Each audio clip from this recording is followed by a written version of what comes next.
Today, for those that missed it yesterday, we spun the greatest game of all time, Teenage Mutant Ninja Turtles, the original, on the Nintendo Entertainment System. So we are going to be playing that. All right, let's turn that off. Let's turn this on. Let's open this. So I mentioned I got this game on Steam. I was planning on playing the Switch version, of which I own the collector's edition. And I was like, I don't know. Oh my gosh, this opening is killing my eyes. Like, man, I really just hate the thought of opening it.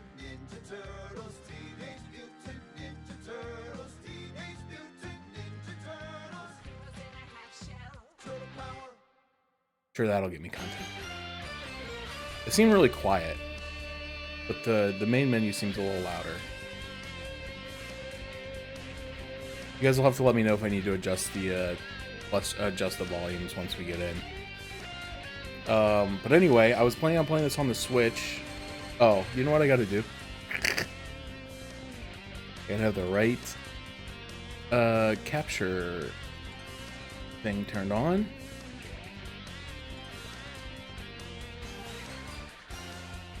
Capture the right window. Hey, there we go. Anyway, sorry. What I was saying. I was planning on playing this for the Switch because I have the collector's edition, but I was kind of lamenting the thought of having to open it and then open the game, and I was like, man, that kind of stinks. Not that I bought it for like reselling purposes or anything, but I'm like, that kind of diminishes the value and all that. And but then, as luck would have it, I got an email about a sale going on at Green Man Gaming, and sure enough, this game was on sale for like $9. So I'm like, yeah, that's worth it to me. To be able to leave my collector's edition intact for the time being. So I got it on PC. Plus, now I don't have to worry about having my console in here. So this is a Cowabunga collection. It has something like 13 games in it, as well as a bunch of like bonus content, like the boxes, and so you can like look at the front and back of the box, which is kind of cool. And it's not just like, it's like literally like the box, like it looks like someone scanned the box, like you can see like the creases on it and everything. And like the little bit of wear, like this was like a real box, I think. Here's apparently the Japanese version.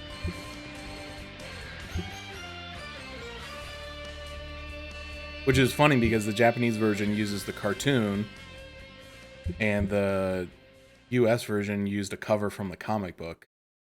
They're all wearing red. TMNT 2, classic. And these ones are pretty similar. I used to love this game as a kid. I always wanted to rent this, but my mom would never let me rent stuff. She said it was a waste of money, so I'd always have to. Eventually I got it. I think I got it for a birthday or something.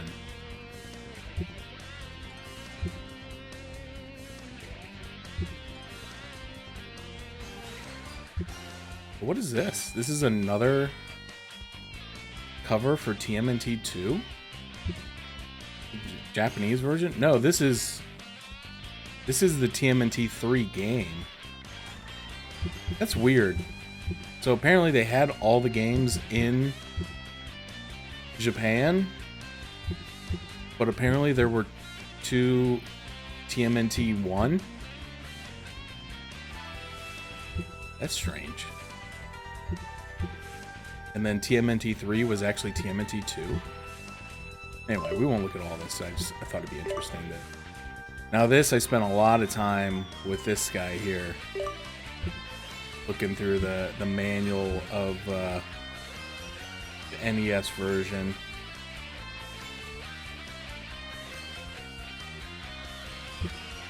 Oh, back in the day when games only had 3 buttons to learn. Actually, this one... Yeah, this one had 3, because the select button is for, like, the...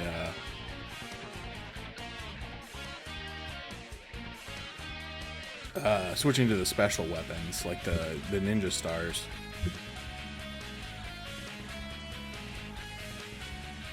There you go. There's the scroll, the infamous scroll.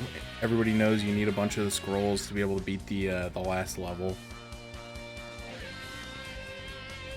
The party wagon. Mr. Invincibility. I don't think I ever realized that's what it's called. Locate one of these, you'll find yourself indestructible for a limited period of time.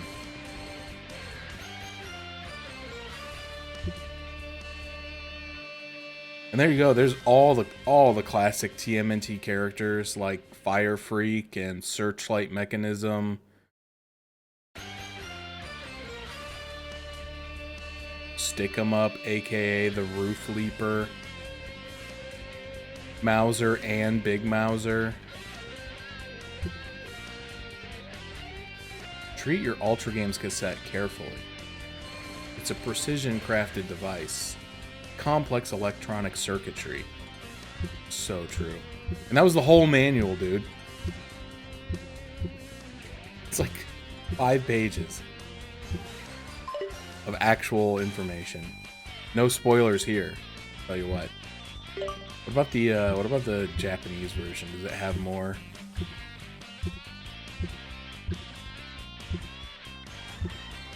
It's longer, but it looks like there's less stuff on each page. Is that supposed to be April? I feel like they're getting a lot more information than we did.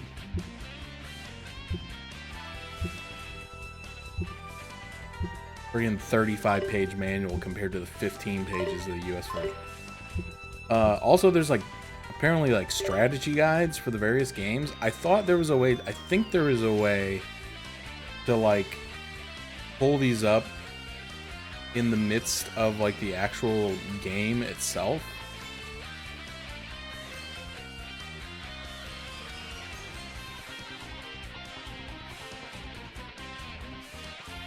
Yeah, for like knowing like where to go.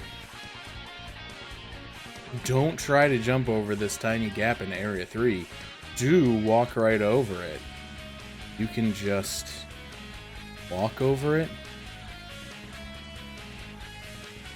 Anyway, I'm hoping, yeah, see, this is kind of what I'm looking for, is like the map to tell you like which areas to go and where like the pizzas and stuff are located, because for anybody who's not initiated with this game, the pizzas respawn when you leave an area and come back, so you can just like infinitely farm the pizzas if you need to.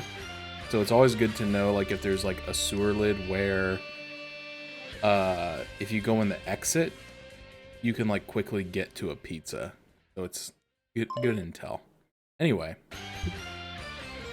online games. Here we go. No, unfortunately, we're not going to be playing the arcade classic. The Game Boy, or the good one. Boy. I'm just stalling at this point. I have no idea how this is gonna go. So apparently there's enhancements that you can turn on so that you can like try to remove the slowdown and the sprite flicker. I don't know if that's gonna be beneficial or detrimental, because it just, you know, like the slowdown was kind of brutal and the sprite flicker was annoying, but like also that's like all I've ever known. Is the game with those kind of, you know, artifacts. So I don't know if turning them off is going to throw me off, but if so, then we can turn them off later. I think you can turn them off from within the game. And then the other cool thing is like they included like a playthrough. Now this guy beat it in 36 minutes. Oh, rookie mistake. He's going down the first hole. All right, get me out of here. How do I get out of here? How do I get out of here? Oh, wait a minute. Oh my goodness, like, I'm playing the game now. Whoa, hold on a second. Oh, that's crazy, because I went from watching the video of someone else play the game. How do I get back to that menu? Oh, there we go. Dude, that's kind of crazy. I'm not gonna lie. It does have save states, and you can pull up the strategy guide from within the game. That's kind of cool. Can we go back to that, like, gameplay mode? That was... Oh, you can do a rewind. Okay. Hold on, I'm trying to figure this out.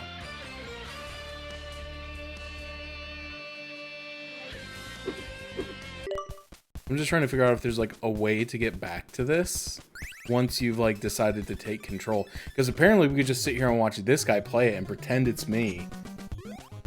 Dude, yeah, look at me kill these enemies. And then, like, I can take over on the Shredder fight. Okay, we won't do that. That is so crazy, because, like, now I'm the one controlling it. That's literally crazy that you can... But I guess, like, once you take control, like, you can't give control back. Which makes sense, because it wouldn't know where you are. You know what I mean? That's really cool, though. That would be, like, a really cool feature, like, if... I'm saying if. Big if. I were to game over late in the game and didn't want to replay the whole thing. In theory, you could just watch the playthrough or like fast forward up to where you were and then take control. That's actually, that's like, I know I'm probably not going to do that. I know that's not what everybody wants to see, I'm sure, but that's really cool that that's an option. Like as a player, because there is nothing worse than, especially with the arcade game ones, getting to like a really late level and then running out of continues, and then like your only recourse is to just start the whole game over again. Now, as a kid, that's not a big deal. You have basically infinite time. But as an adult, like maybe you don't have the time or patience or ability to keep doing that. But yeah, I think that's cool. That's a really cool thing for like a collection. All right, let's...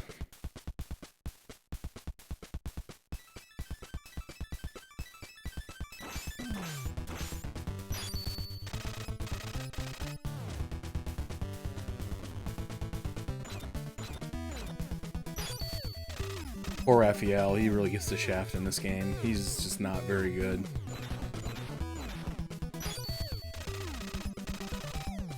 The Nunchakua. Donatello, my goat. So here's my general strategy in this game. Like, Leonardo's kind of the all-rounder, so like I use him a lot for like the levels, and then Donatello is usually going to be the one you need to kill the bosses.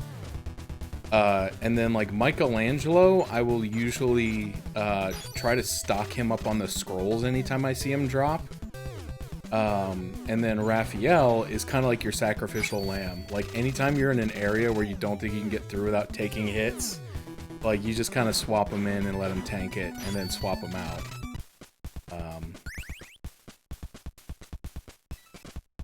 But yeah, oh geez, the well-initiated among us will know that, oh god, the first sewer just leads you like right over here. So it's actually, okay, buttons are backwards for me. It just leads you like right here in front of the building, and so you actually don't need to go through it. But, whoop, whoop. But you can do, since you took some damage on the overworld. You can walk in there and grab some pizza. And then just step back out.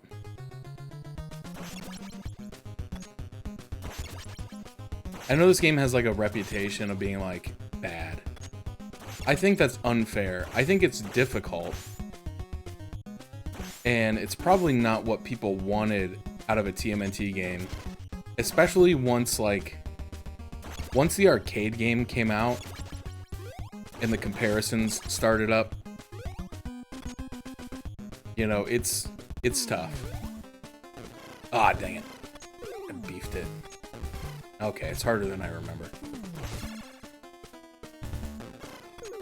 Okay, it's harder than I remember. It's harder than I remember, guys. Oh, God. Alright. Well, we'll just pretend that didn't happen. That was just a test. That was a controller test. Testing out the controller, making sure the controller is working. I am using the PlayStation controller. I may at some point switch to the SNES controller I have, just because it is a little bit more period accurate. I don't know if it'll help me in any discernible way.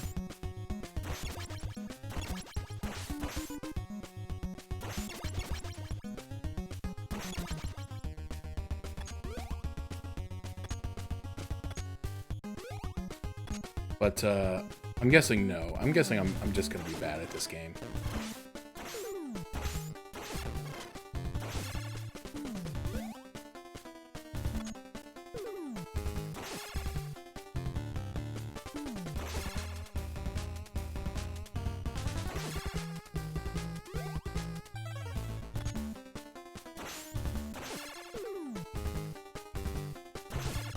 Oh.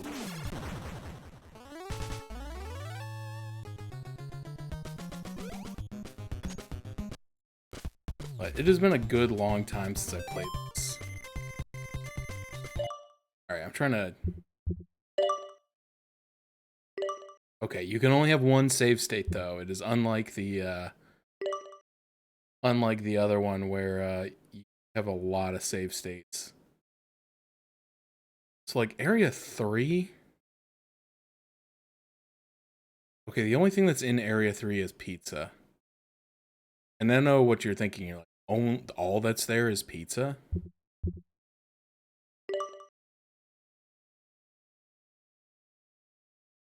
Oh, you zoom in? Cool.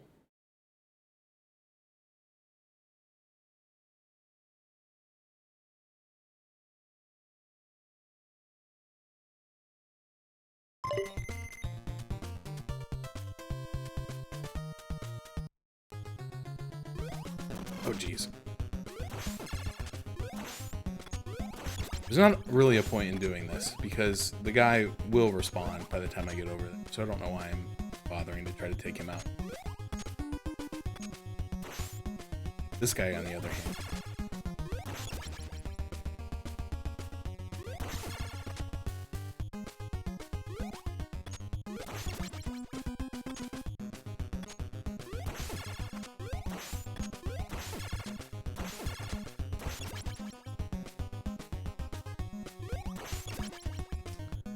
We know a thing or two, because we've seen a pizza or two.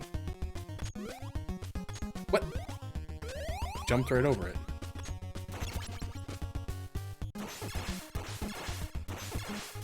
Now the trick is getting out of here without taking all the damage back, because everything respawns as soon as you walk off the screen. Yeah, okay. Yeah, okay. Yeah, okay.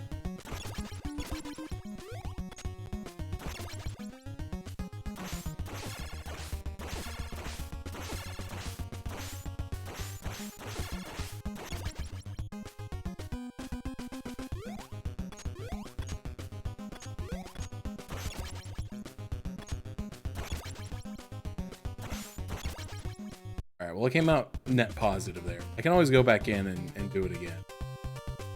Oh, jeez.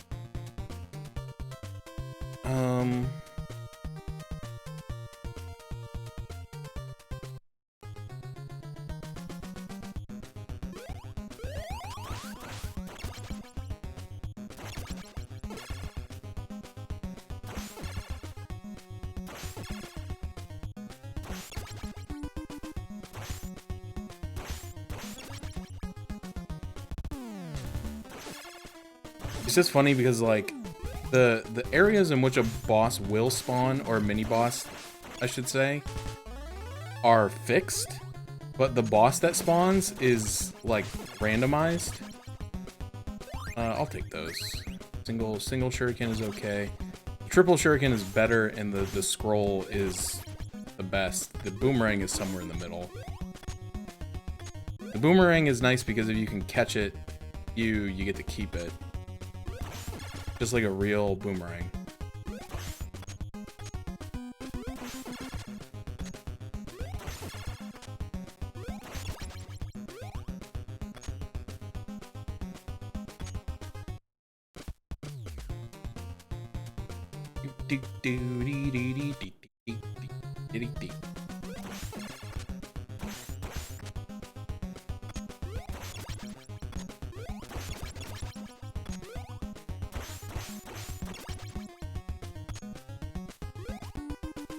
Oh, I knew that would happen. I knew that would happen. Get me out of here.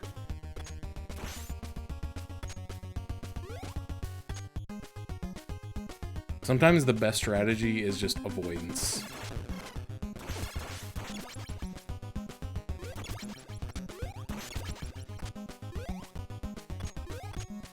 Alright, this is where Donatello makes his appearance.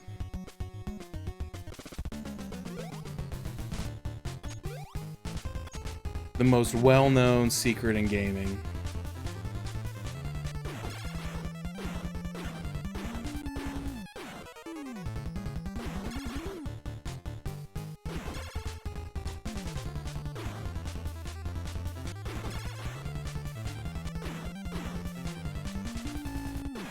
Ugh. It's been 25 years. My timing is a little bit rusty. You can only hit him like when he's doing the little hop jump.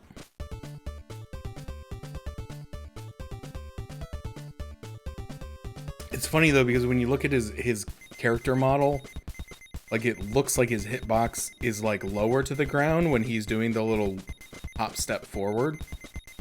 But that's actually the only time you can hit him with the staff. Kind of just a weird.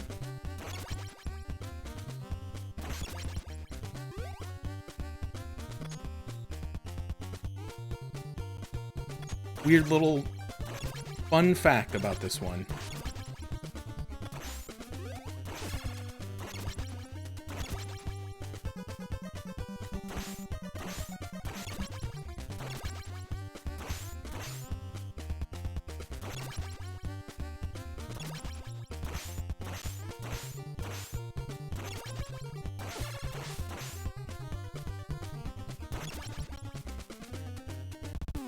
Oh, jeez. I forgot he was coming.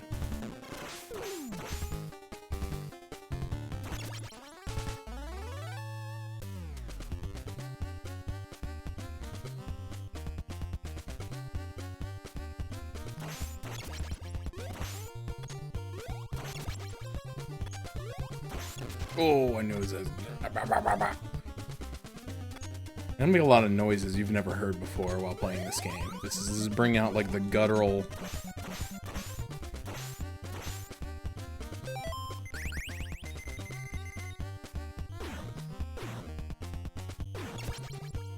guttural response that only NES games can bring out. Okay, so Donatello's got some throwing stars now. That's nice.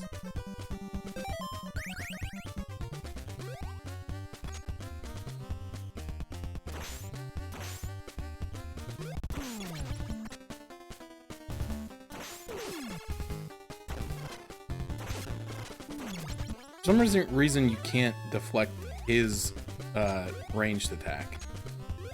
You can deflect the shurikens, but not the scrolls.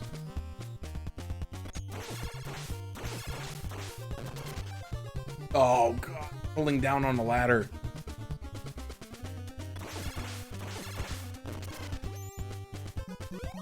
Nothing you can do about it.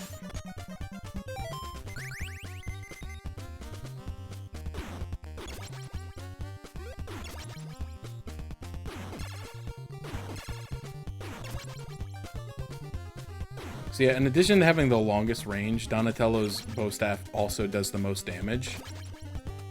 It is the slowest, but like, if you can just like get the timing down, you can kill a lot of things before they can get close enough to you to do anything about it. Oh, or you could just like take a bunch of dumb hits.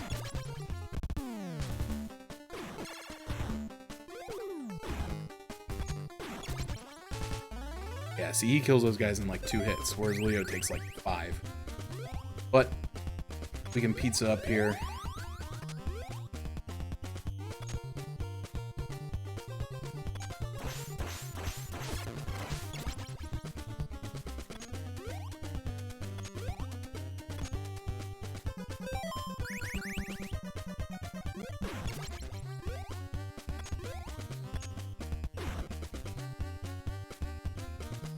Oh man. Cheap viewers, my favorite. Oh, cheap-y viewers. Not even cheap view. Cheapy viewers. Nice. Switching turtles is like an integral part of this game. I really wish that it was bound to a different button. Like, I wish you didn't have to go in the pause menu to do it, but I also understand that NES had a lot of, you know, it only had 4 buttons off, you know, aside from the D-pad. So it wasn't really possible, but it would have been cool in the remake here if they would have allowed like a, you know, to bind it to like the L and R buttons, but... Alright, we made it. We made it. Alright, we're quickly approaching one of the most traumatic video game levels of all time. I'm debating on whether or not I want to take a peek at the map. I'm trying to remember, because there's like one route that is like a clear trap, because there's nothing there.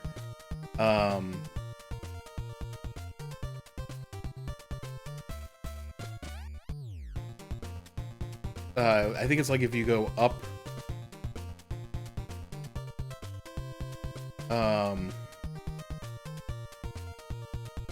no, because you have to go like up into the, I don't know. Oh, it's been so long. This is a raft part for sure, because you can't attack in here, so you just gotta. Okay.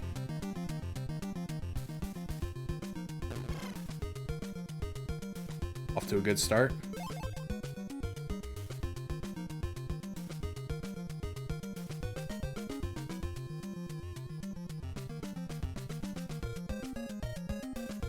Gotta go up there, but first you gotta go over here, and that seaweed like pulls you down.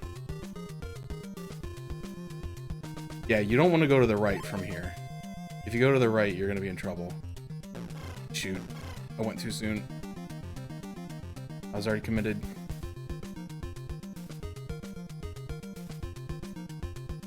Yeah, because otherwise if you go to the right, you'll miss this one.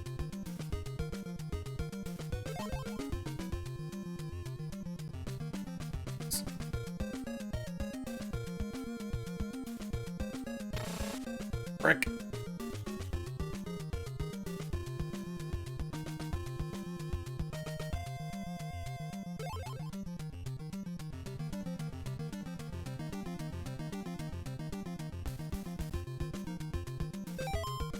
Okay, sorry, just gotta...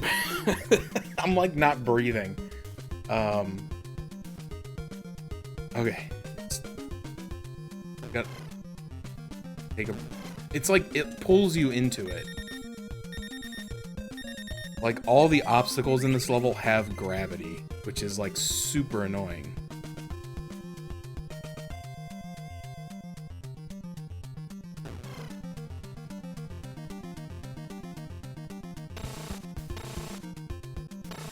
God. That was bad. I don't know if you guys knew that. That was bad.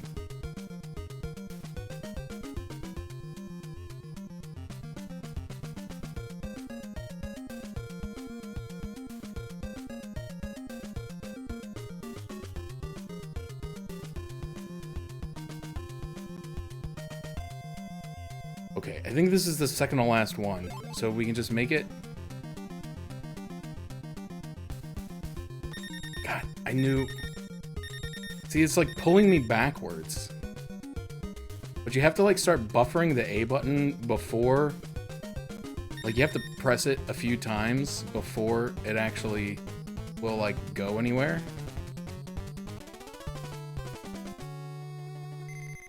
Ugh.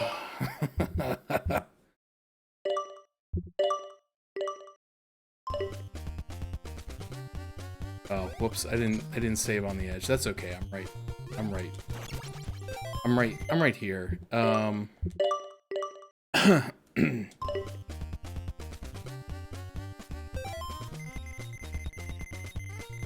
But yeah, like, that's, I think, like, looking back on it, that's what makes that area so difficult, is not only does everything have, like, a little bit of an over-generous hitbox, and this jump is terrible, everything has, like, kind of like a hard-to-parse-out hitbox, but then on top of that, everything seems to have, like, this, like, tractor beam property,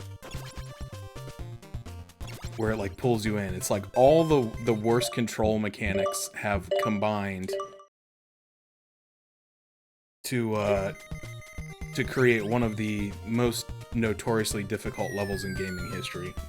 The funny thing is, compared to the final hallway in the Technodrome, this is, like, easy. But I don't think many people made it to the final hallway of the Technodrome, so they don't know how difficult it is. And I myself have only been there, like, a couple of times. I've only beat this game once, and it was with, as you are seeing now, the generous use / abuse of save states. So, like, it wasn't because I got good at the game.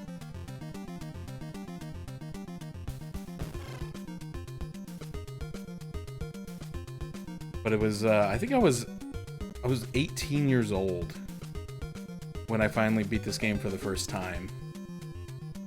I don't think I ever beat it as a kid. If I did, I don't remember. And if I said I did, I was probably lying. But it's hard to remember that far back. But there were a lot of hard NES games. So to remember which ones you beat and which ones you didn't is tough. Nope. Ugh.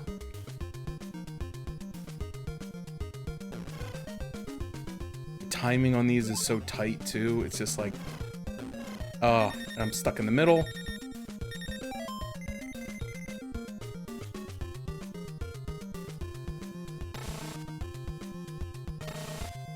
Get out of the...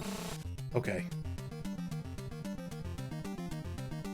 Yeah, I was looking at the Game Genie codebook for this the other night, thinking about, like, maybe I should play this on an emulator instead of in this collection, because then I could use Game Genie. Because I think there is a code for, like, almost invulnerability. It's not like true invulnerability. Like, I think instant death can still kill you. So, like, the seaweed down there would kill you, but, like, the seaweed maze that I just went through, like, doesn't hurt you. I don't know, it's tricky. Alright, hold on. Can I go straight down from here? Yeah.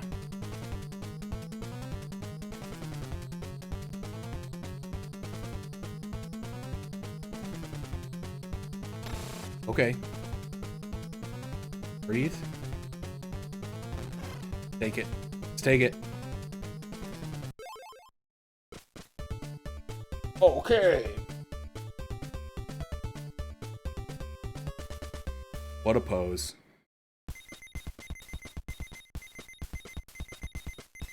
It took a lot of damage, so I really need to find a pizza farming spot.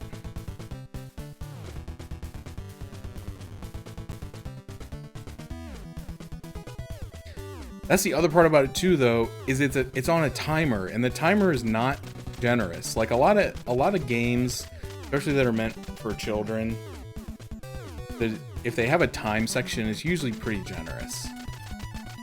Oh no, it's Shredder. He's taken Splinter. To get him back, you must defeat the Foot Plant. We're waiting for you. Ha.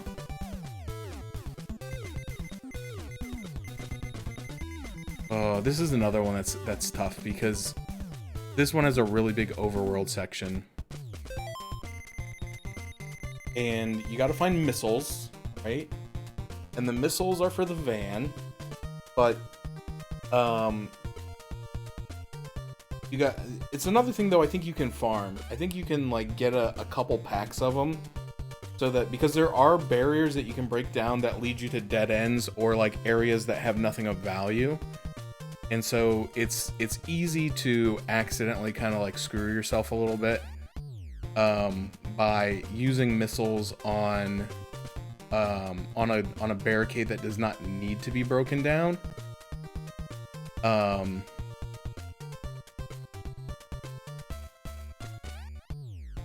So yeah, it's sometimes better to like stock up a little bit. I'm just letting my heart rate return to normal after that stupid level.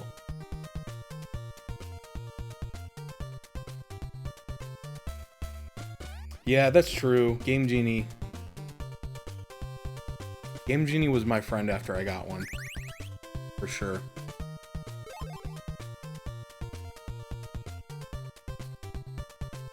Alright, I think this building is where you... How do you get out? How do you exit this vehicle? Is it select? Yeah. Oh, jeez. Oh, ah. The controls for the PlayStation controller are like not what you would expect, because on like the NES controller, the button to the right, the A button was jump, I think, and the button to the left, which was the B button, was attack. And on this, it's the A button, I guess, would be jump, and then the X button, which is to the left, is attack. But it just feels a little off.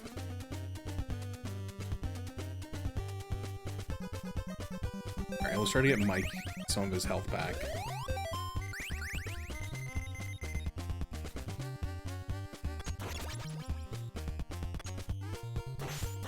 Seeing that hole in the roof, and I'm remembering there is an annoying jump right above it, and if you don't make it, you fall down in this hole over and over again. Oh yeah, so that's another fun thing about this game, is sometimes, by going off screen and then like onto the screen again, when it's respawning the enemies, it respawns them from a different pool of enemies. And so like the enemies that you fought your first time through the area may not be the enemies you fight the second time through the area. It's just kind of a weird randomness, but like the enemies exist in like families, for lack of a better word, where like these like manta ray looking enemies and these fire guys are like part of the same enemy group, and so they spawn together, whereas like the little jumpy spaceman guys and the robots that shoot fire out their mouth are part of a different group. And so I didn't even hit the button. And so you won't see them together. Hello, kitty. No scratching tonight, please. I wore short sleeves so that hopefully the cat will not be clawing at my arm all night.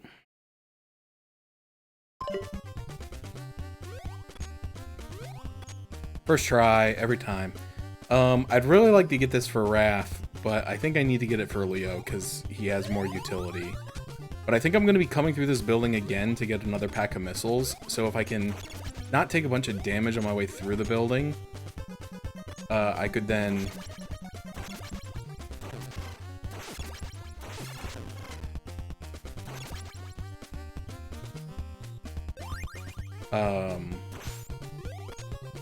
just walk over it, just walk over it.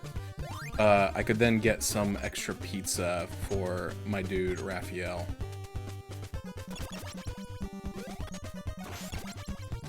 Unfortunately, now that you've got the missiles, the only way to get out of here is to backtrack through the whole place. So, do this little number. He will take himself out of the equation.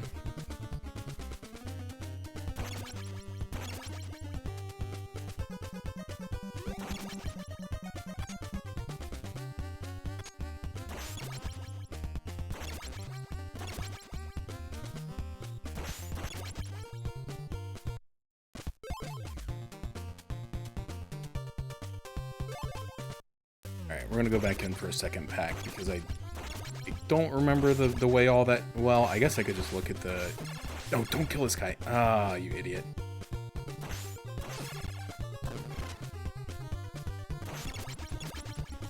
Actually didn't want to deal with the flying head bit.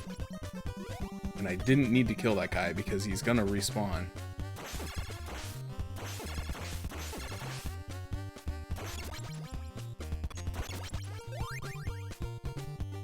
Alright, we got 60 shuriken now.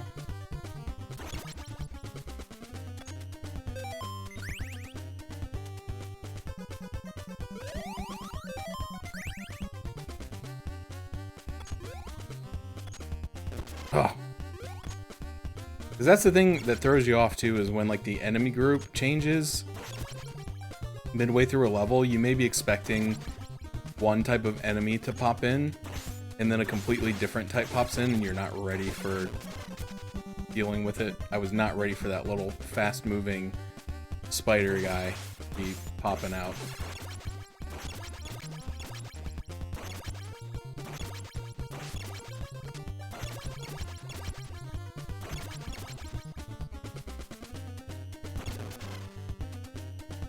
Who doesn't have a weapon? Mikey doesn't have a weapon. Let's get him the boomerang.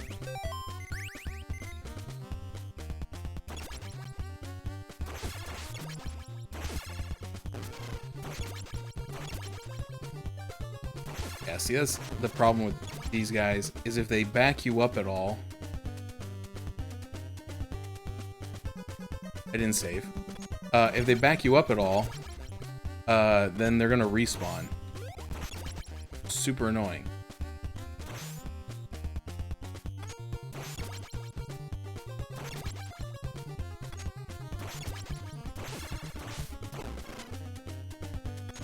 So I've taken enough damage, I'm probably gonna have to get the full pizza as Leo again. Of course, and it's gonna spawn an enemy on the ladder, as you do.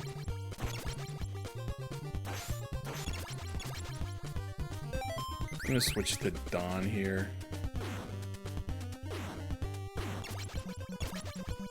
Yeah, see, when he kills those robots, like, they don't spawn the head, because the it gets like killed instantly as soon as the body dies.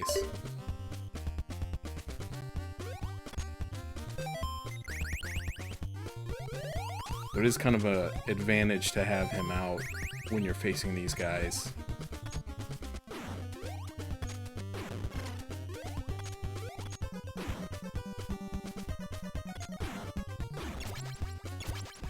Yeah, see? Much better.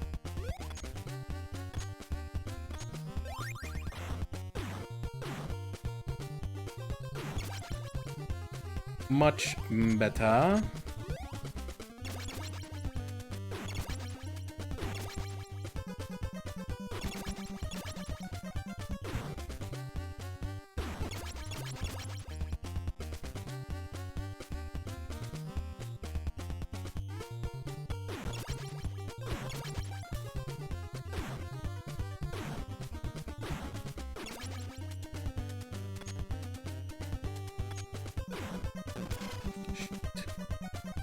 Stop getting hit. Stop getting hit. Alright. That should be enough. Oh, okay.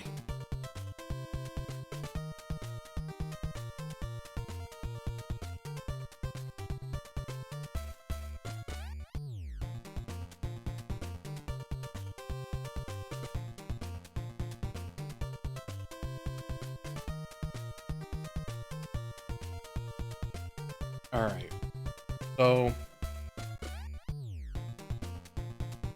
there's those two buildings to the south. I believe one of those two is the one that has the scrolls in it, and this is usually where you would take the opportunity to farm up some scrolls.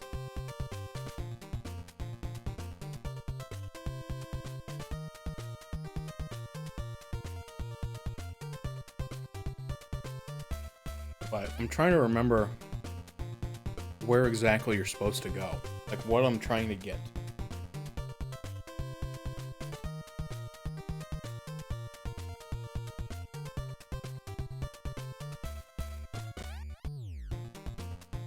I think it's one of the ones in the middle. Alright, let's do a quick save real quick.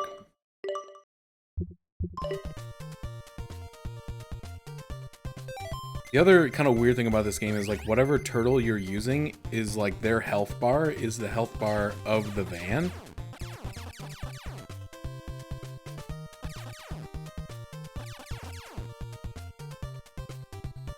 Okay. What is my cat doing? Has something in her mouth. I am concerned. A little bit. I think it was a toy. Okay, now how do I... This was a big thing for me. When I was a kid, I couldn't figure out how to shoot the missiles. And I'm finding as an adult, I also don't know how. Because if you press start, it pauses, and if you press select, you get out of the bar. And if you press... Oh, I'm pressing the wrong button. I was pressing the circle button, and it's the square button. I'm just a fool.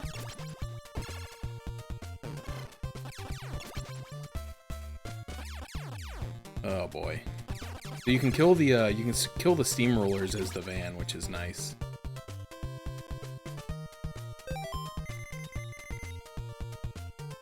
And the oh, dang it. Foot soldiers, you can just run over them straight out. You don't actually have to even get out of the car or shoot them. You can run them straight over, TA style. But this isn't where I want to go.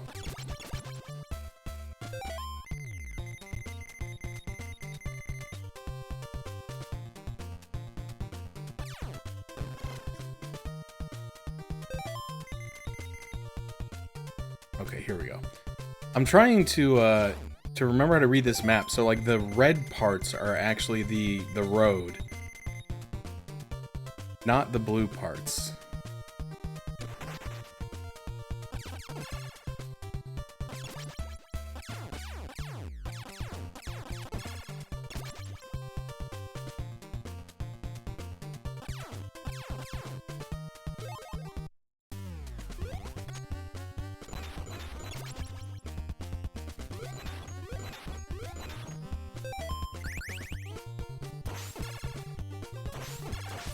Oh, Jesus, guy.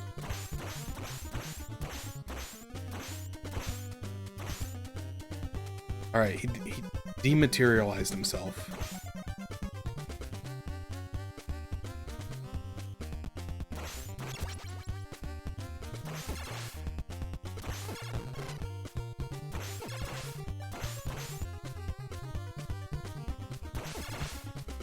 Like, how many hits do these things take? That was ridiculous, dude. That's what I need over there, though. Scrolls.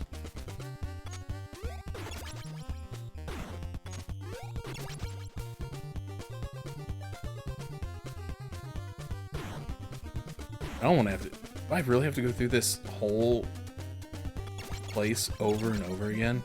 Is there another way to farm them? Well, that's not what I wanted. It's fine, but it's not what I wanted.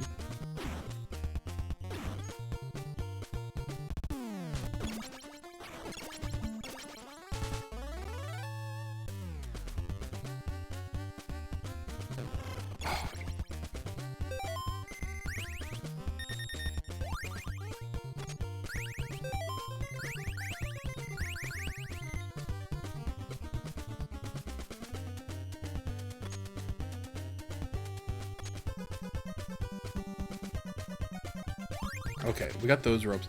Now, who put the... Yeah. So, I think this is like...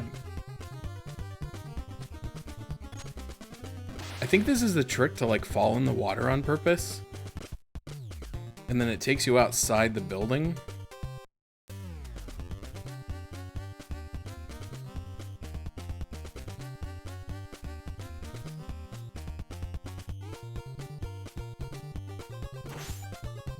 I don't know if that's actually what I wanted.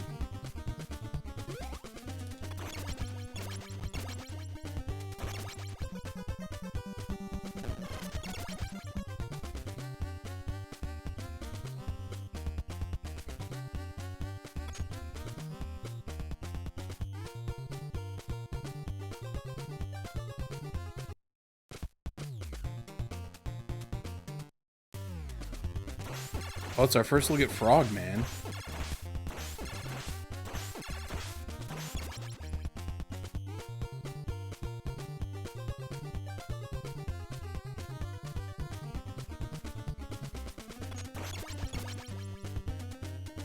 Here he goes.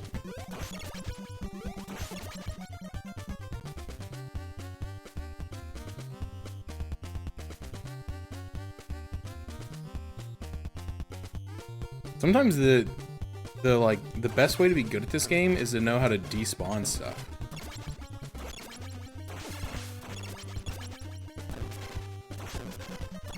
Or to just get hit over and over again. That works too.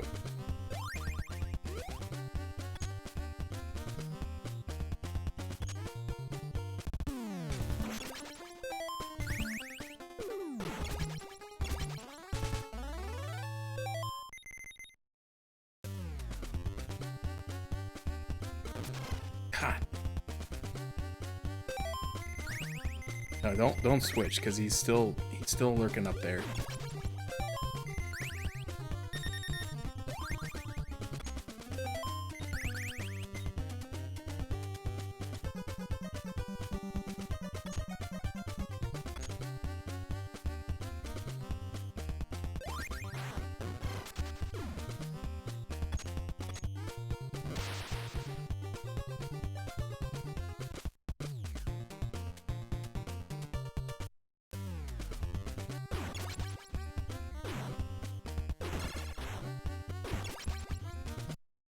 Oh, I freaking went out the door while I was trying to hold up to it to attack upwards. That's annoying.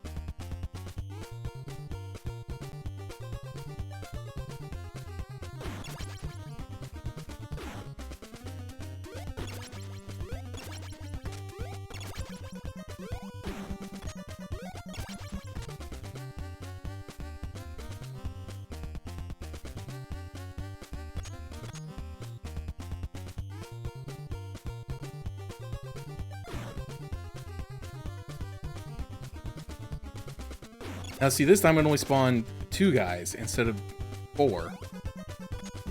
Much more manageable.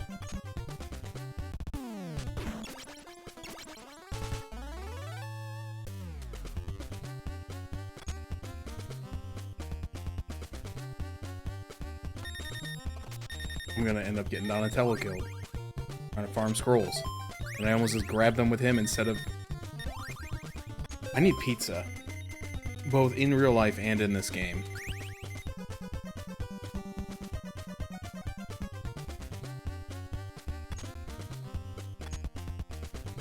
I might have to look at the maps here and see which of these buildings has pizza in it.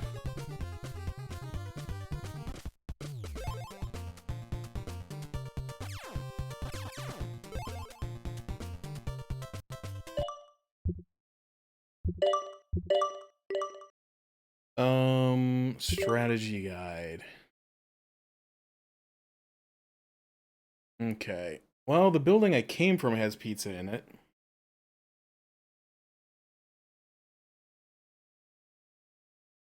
Oh, the one down here.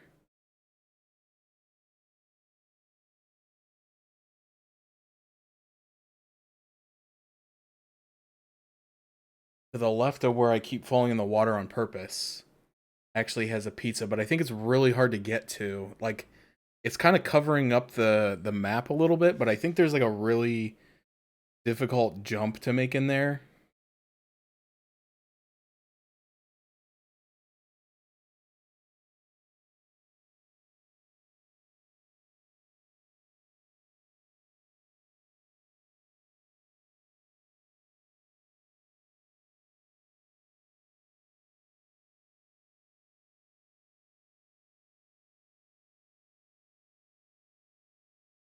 I'm looking at a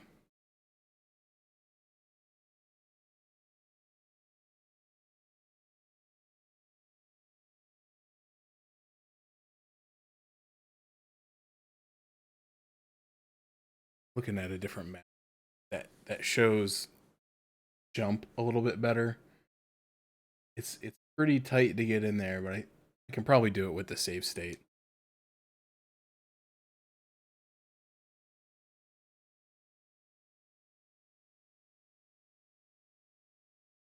But the thing is if you if you fall in the water there right after getting going down the ladder and getting the rope, it takes you out of the building. Whereas if you continue on to where the pizza is, you kind of lock yourself on that side of a barrier, and then you have to go through the rest of the building. Which, I mean, it is what it is, but it takes a lot longer to do. So when you're farming, just trying to farm scrolls, it's not like the best. But I do really need that pizza, so I think we're gonna go for it. Let's turn on our ninja stars here. This is not where I thought it was. Not where I wanted my ninja stars. I wanted it for when I go up this ladder here.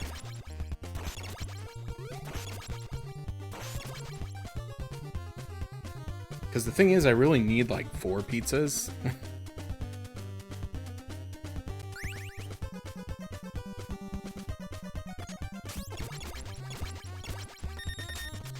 See, for some reason when I come up here as Leonardo, there's 4.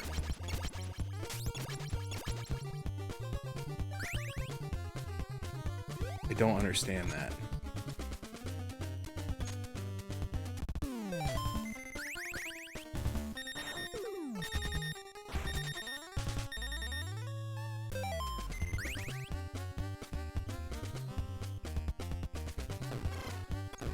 And then you just like have to get hit on that ladder, apparently. Really annoying.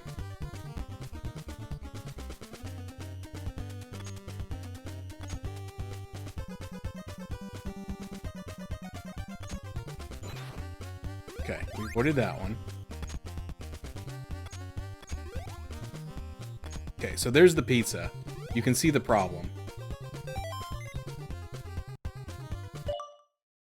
We're gonna do a quick save.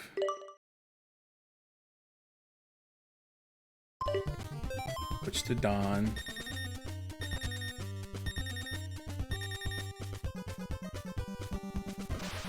We're gonna fall in the water. Forgot this has a rewind button, so I can just use that. Oh, we did it. Okay, now we want to fall in the water.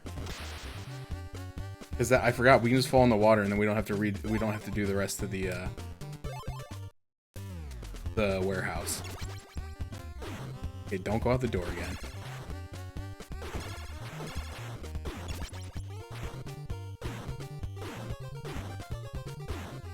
What are these enemies? Yeah, just go off the screen, dude. Help a brother out and go off the screen.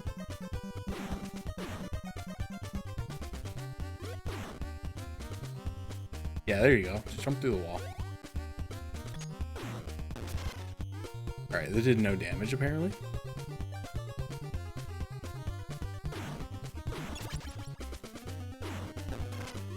Just let him go.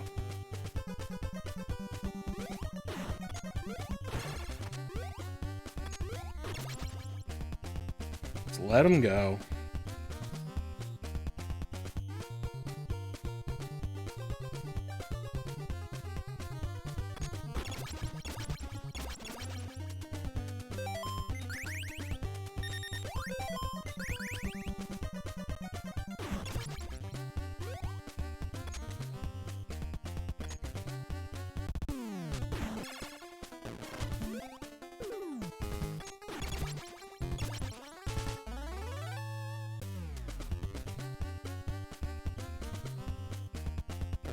Nope.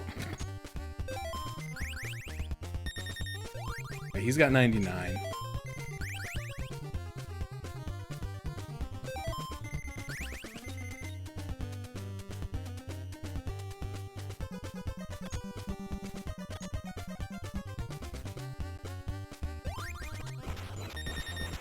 Oh, okay. I call shenanigans on that one. Okay, yep. Yep, we knew this could happen. We knew this could happen. I forgot it could happen, but we knew this could happen.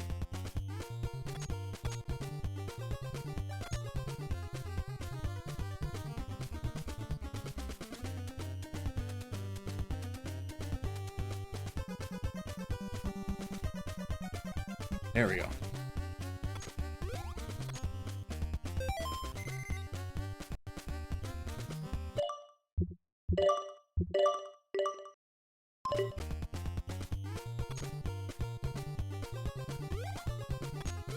Okay, so now we got Mikey back. Decent health.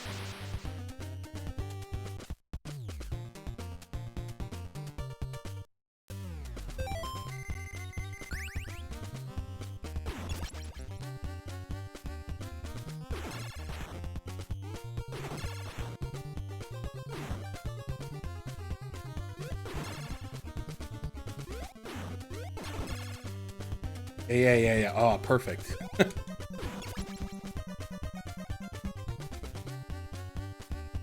think I can do the same thing over here. Where I just, yeah, much better. Again, sometimes it's not knowing when to take a life. It's knowing when to spare one.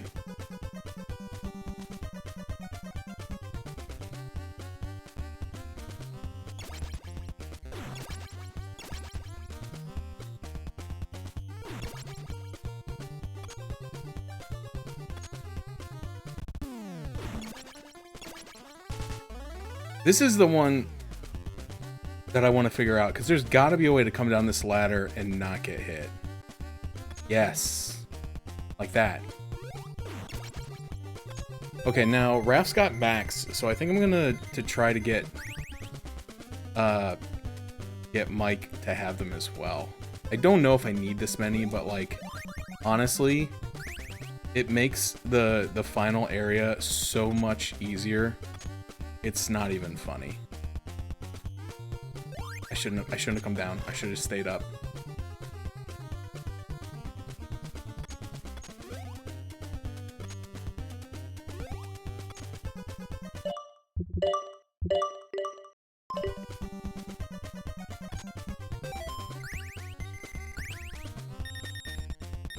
Nope.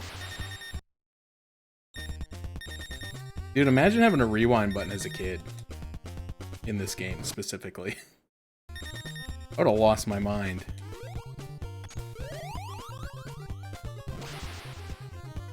Alright, one more. And we'll, I think we'll call it there for the resource grinding. Because we'll have like 140, give or take, scrolls. And we'll have most of our guys close to full health. And then we can just move on, and any pizzas we find in the future, we can get to Donatello for the stuff that he's lost through the process of traversing this warehouse 10 times.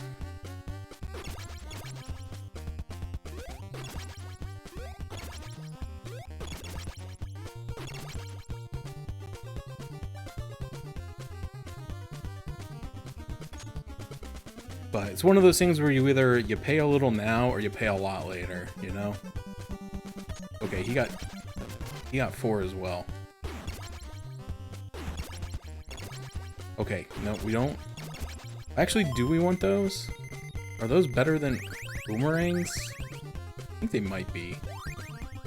I know I had 40 boomerangs, but I think the triple star might be a little bit better. Because they can shoot it at an angle, so sometimes you might be able to hit a little bit of a trick shot.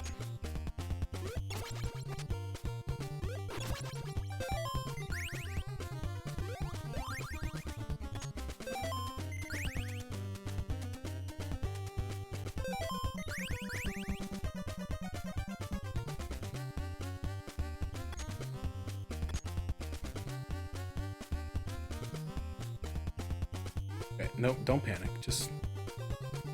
You see the balloon, I think you can just stay here. So much easier.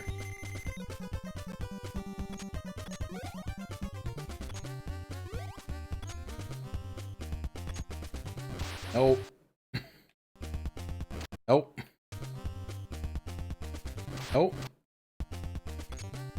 There we go. Alright, Raph, you're finally gonna get your health back. Okay, now, the thing is, I don't think there's anything else in here that I need, and the entrances to these buildings are, like, right next to each other, so I don't think there's an advantage to, going the rest of the way through this, so I think I do just fall in the water. But I'm gonna tell you what, I'm gonna leave it, well, here, let me, we'll just do that real quick, and then save on the overworld.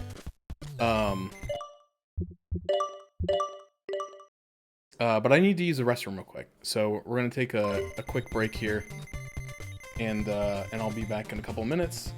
If you've been sitting a while, use this time, take a stretch, get up, get hydrated, do what you gotta do, and we'll be back in a little bit. I can't believe I've been playing this game for, I think, less than an hour. It feels much longer, but oh, it is what it is. Alright, we'll be back in a couple minutes.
Oh, all right.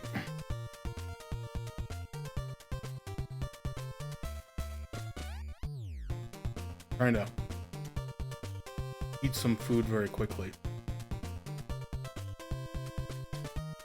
Not something I do particularly well, because I can't swallow very well, but I'm trying to get a little snack in there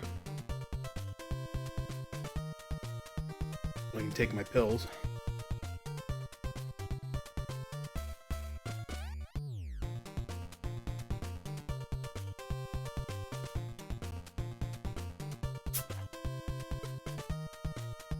One moment.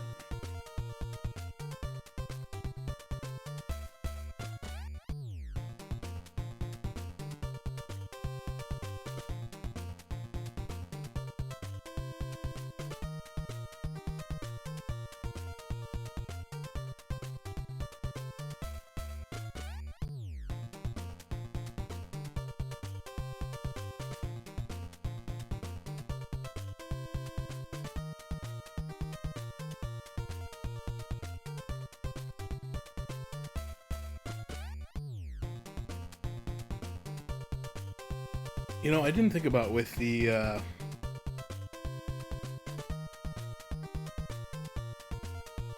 collection here having these borders. Probably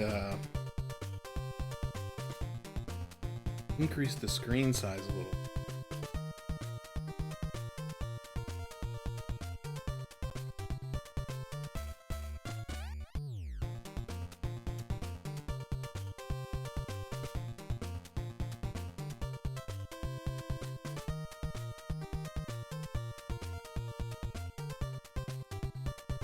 At that point, I don't think we're missing it.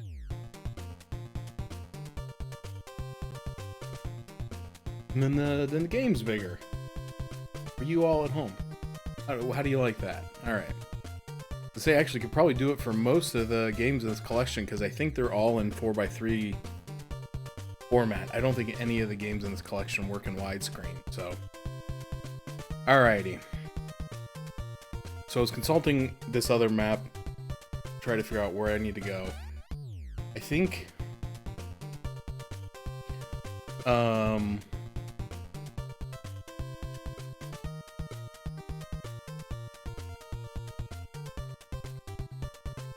there's a building off to the right which has mostly health and a 1-up in it, and I haven't lost any turtles, so I don't think you get anything there if you're not missing anything. So I don't really need to go there. Then there's those buildings over there, which I don't even know how to get to.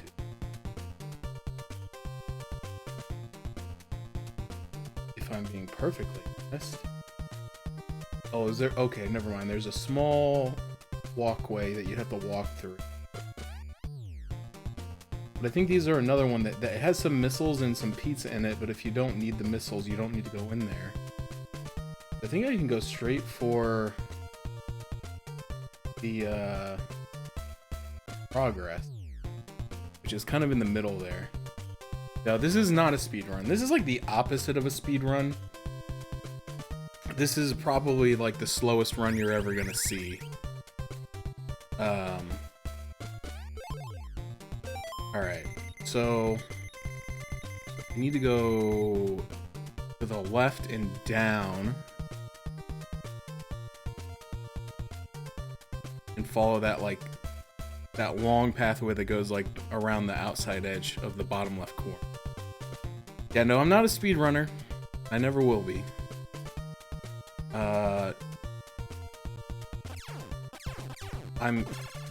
I'm gonna be lucky if I can finish this game, is the truth of it. This is the first time I played this game in probably over, I don't know, probably like 20 years. I think I played it when I was in college. I was like 18 years old, and I saw a speed run of it on, back then it was still probably SDA.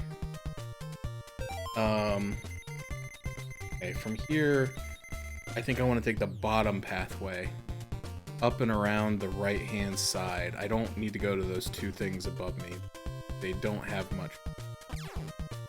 But yeah, I saw a speedrun I saw a speedrun of this game on SDA back in like 2005, which was one of my first exposures to speedrunning. The very first thing I ever saw speedrun was there was like a video of a Super Mario 3 speedrun, which later everybody found out was tool assisted, which it was still impressive, don't get me wrong.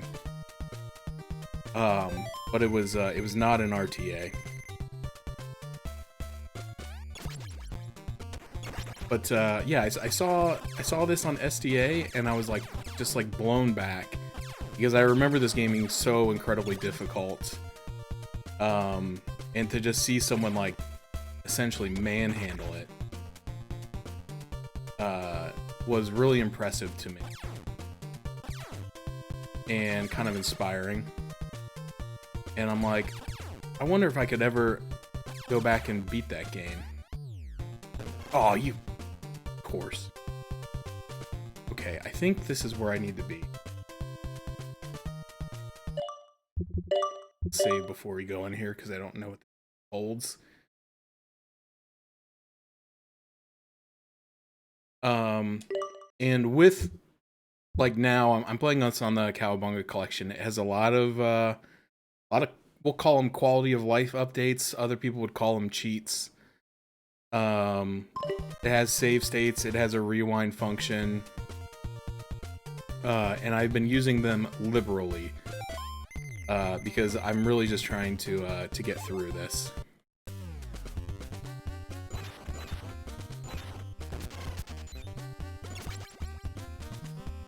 But I am by no stretch of the imagination good at it.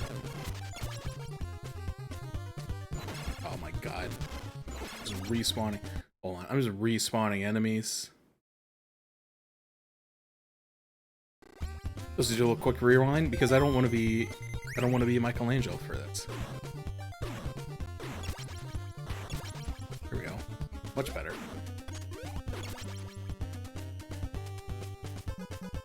So yeah, this is like the most casual run you'll ever see.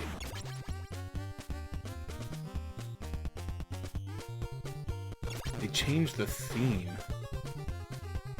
Oh, you mean the actual like TMNT theme song got changed? Because I know a little bit about that from completely unrelated to this event.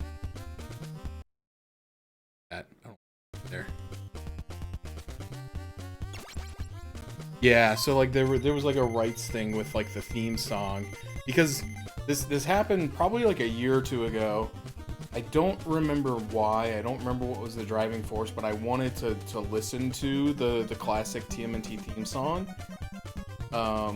And so I went on YouTube and I like searched it. I was like, you know, 1990 TMNT cartoon theme song or whatever the year was. It was probably like 87 or 89. I don't know. Anyway. And I pulled it up and I was listening to it and I was like, this doesn't sound right. It sounds off. But like every video I could find sounded like that. And I was like, what's going on here? This doesn't feel right. And so I went and son of a I have the original series on DVD. This jump is such a pain.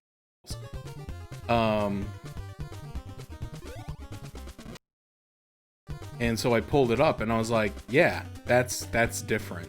So I have since found like the original version online, but it's like it's from like unofficial materials. So yeah, there was apparently like a few years back in like the 2000 somethings some sort of like a licensing dispute where they couldn't get the rights to the theme song anymore. Freaking knew that was gonna happen.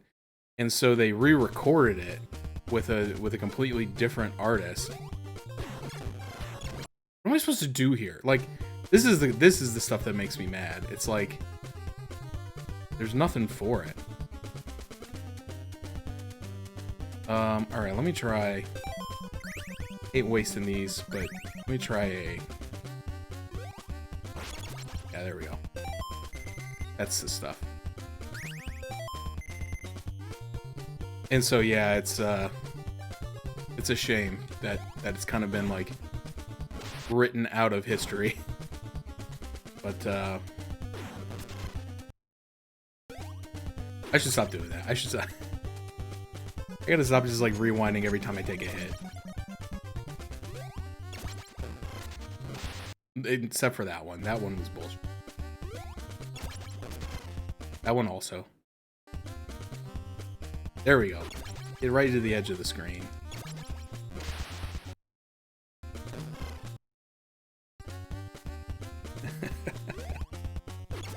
Okay, there we go. We got it. Perfect. First try. That guy fell in the water.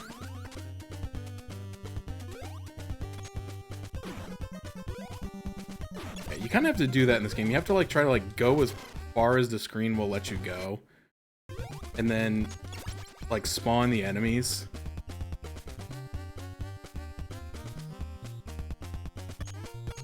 And then, like, backtrack so that the enemies can, like, kill themselves or be somewhere where you can actually hit them. Yeah, we were talking about that a little bit ago, about how, you know, you can swim in the dam level, but then when you get to the sewers, if you fall in the water, oh my gosh. If you fall in the water, they suddenly have forgotten. What is the hitbox on this thing? Game is making me upset. Mikey's missing a little health. We'll get. Oh yeah, so this is the other cheese. Is that if there's a pizza at the end of a sewer, you can just go back in and get the pizza over and over. I wish I would have known that before I farmed that other pizza.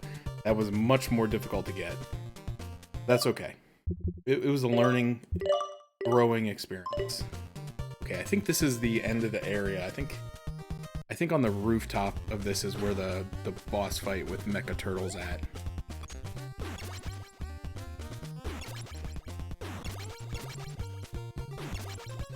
Patient.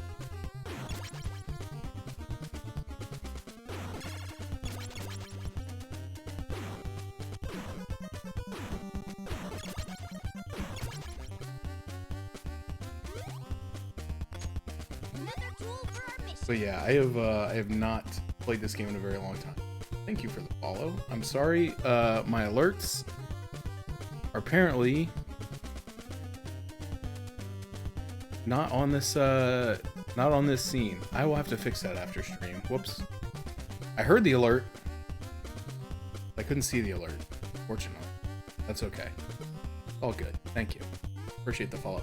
Yeah, so I don't know if you've ever been here before, but now that you're following, I will let you know. And anybody else who's out there who doesn't know, which hopefully is nobody. I hope everybody knows. I doubt it. We're doing an event that I have dubbed TMNT Turtle Takeover for the entire month of April. I'm going to be playing nothing but TMNT games on stream. Well, let me caveat that. Every Tuesday, Wednesday, and Thursday, which is regular, what I'm calling regular times. I normally only stream Tuesdays and Thursdays, but I added Wednesdays for the event. Every Tuesday, Wednesday, and Thursday at 8, we're going to be playing nothing but TMNT games. I have 30 plus games that I either own or have otherwise acquired. Alright, sorry. Okay. I gotta focus up.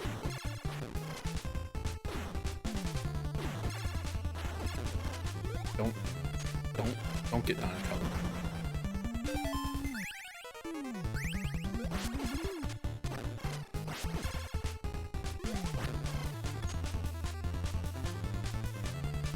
See you later, missile.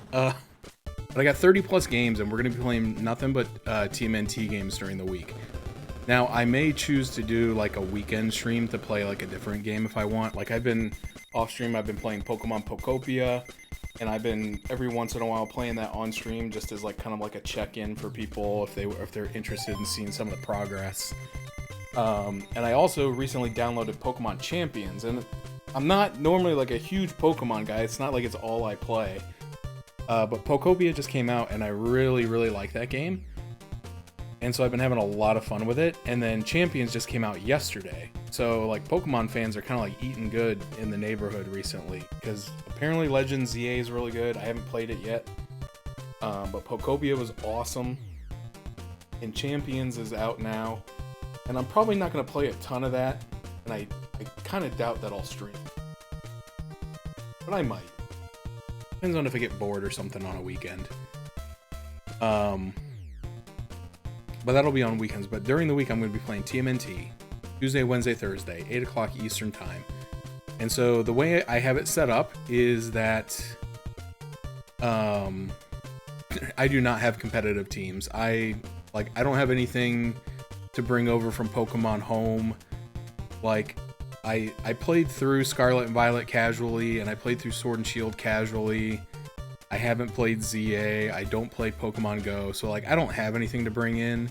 So I'm a free-to-play guy, and I'm gonna be mostly playing casually. There's a streamer that I follow that's gonna be, I think, organizing some like community type events. For people who like want to play but don't want to just be like playing meta stuff all the time, and that's kind of me. Like I like what I like, you know what I mean? And I don't want to just like constantly be running like, you know, mega this and hasty nature Among Us. I don't know. It is what it is. I watch VGC stuff sometimes, like when it's going on, and sometimes you just watch. It's like you feel like you're stuck in like a time loop, because you're just watching the same thing over and over and over again. And I'm like, am I like, did I pull up like the wrong episode or something? Like, is this from yesterday? Is this a highlight? But no, it's just like I watched like this is probably, oh geez, this hurts to like think about. I think this was like 10 years ago. Maybe like around 2016. It was back when VGC was still done on like, it was either Sun and Moon or Ultra Sun, Ultra Moon. Like every single team was running Xerneas, where you would like use like a stat increasing move that's supposed to like make you skip your next turn, but then you had a held item that let you not miss your next turn. Like every single person was running that build. And I was like, so I think it's a little better now. I think there's a little more variety sometimes. But no, I definitely, I don't play like hardcore competitive. I don't see myself like climbing the ladder or anything like that, but I just downloaded it. I figured I'd mess around with it. I like Pokemon. I think it'll probably be fun to like maybe try to do like a community event or something with some people who have like a big Pokemon community. I don't have a big Pokemon community, so I won't be hosting any events myself, but to take part in something like, because like you think about Pokemon Stadium, they had like the different cups, you know, where it was like the Pika Cup and you can only play unevolved Pokemon. Now I know you can't do that in Champions, but just stuff like that where you can like kind of make custom rule sets to make it more friendly to casual players. So that part of it excites me, and I'm looking forward to that. But otherwise, like I'm not gonna be like streaming that, you know, regularly or anything. Like I know, and again, this is not a dig or anything. I mean that this is how they do their content. I know some people are gonna be like no-lifing that game on Twitch for weeks, if not months to come, but they're Pokemon streamers. You know, they make their they make their living playing Pokemon games. And so I don't like begrudge them that, but it's like that's not gonna be me, you know? Shoot. Shoot. Get me out of here. But I enjoy watching that stuff from time to time. Like I said, I follow a streamer named iHateYourPie, Salty Dolphin, Lightorious, a couple others that do a lot of Pokemon challenge runs. I don't know if you're familiar with like the Ironmon series of rule variants, but iHateYourPie is the one who originally started that. It's kind of like Nuzlocke on steroids. Alright, this is where I absolutely don't know what to do. The number of times I got to this area as a kid is like single digits. So I have no idea like where to go. I know like everything's numbered. If there's all these like sewers on the ground that are numbered, but I don't remember like what order you go in, because you don't need to go in all of them.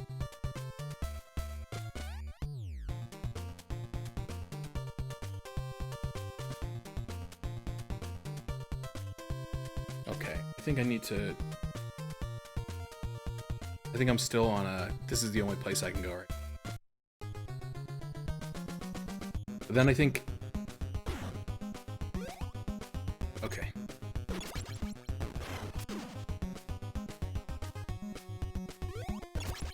I think there's like a pathway, 368. But if you take that, it'll take you to where you need to go. This is not the one that I'm thinking it is, which is the next level, Area 5, which is where there's a bunch of random manholes, and the Technodrome is in one of them, but you don't know which one. It's randomized. That's kind of a bummer. We'll just do what we can.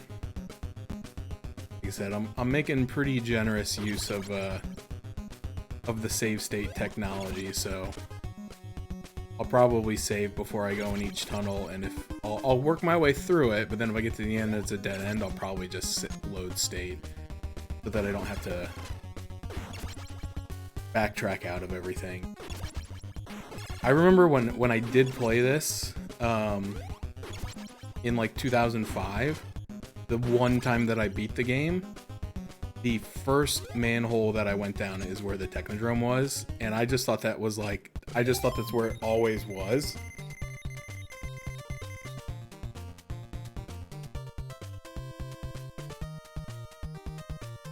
Okay, yeah. Either take Route 368 or Route 457, Underpass 9. Go to 9 to reach the runway. Alternately, you can go through 10 to get to 11 to get some health. Optionally visit Underpass 13 to rescue a turtle. And continue to 14 or double back to 12. Take Underpass 15. Optionally visit Underpass 16 for health. Then head to Underpass 17 for the final boss. Oh my god, this is so... Like, I'm looking at a map right now. And the game actually, this is another cool thing, the game comes with a strategy guide now. So you can like look at the map, but like I don't like look at this shit. Like look at this.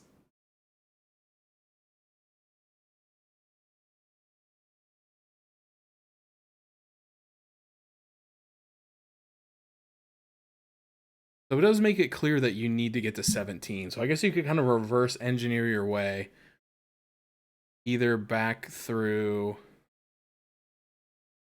Okay, 16 does not lead anywhere, so you need to go back through 15.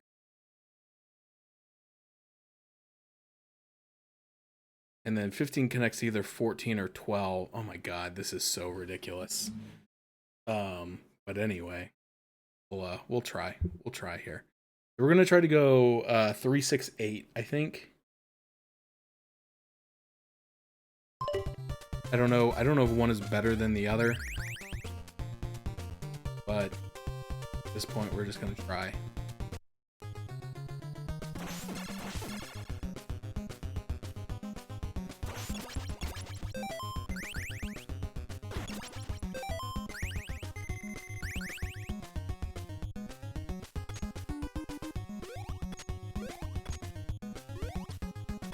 3. And then 6 is like directly to the left.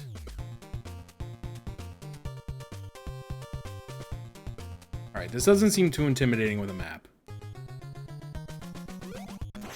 If I didn't have the map, I'd probably just be hunkered down in a corner right now crying.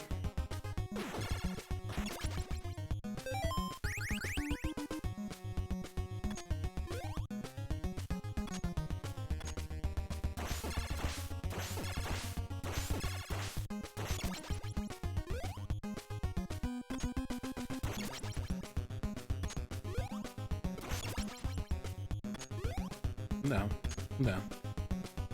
It's like waiting to get ambushed by enemies. Yep, there we go. There we go. You happy? You got me. You happy about it? Proud of yourself? You feel like a big man?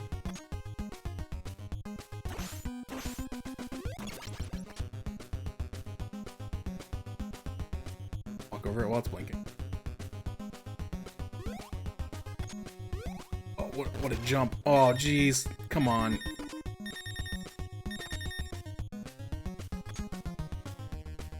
Alright, what tunnel was it that had the health? Oh, I can take... Oh, God. 368.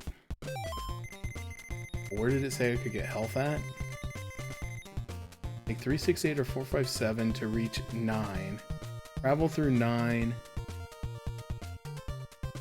And then you have to go through 10 to get to 11 for health. Oh, gross. Okay, I just came out of 6, I think. So 8 is the only one I can get to from here, I think.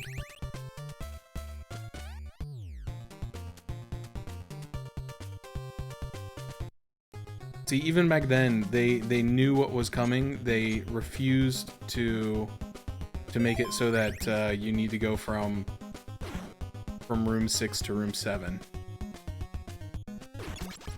Like, we're not gonna do it. We're not gonna have you go from 6 to 7. We're foreseeing the future.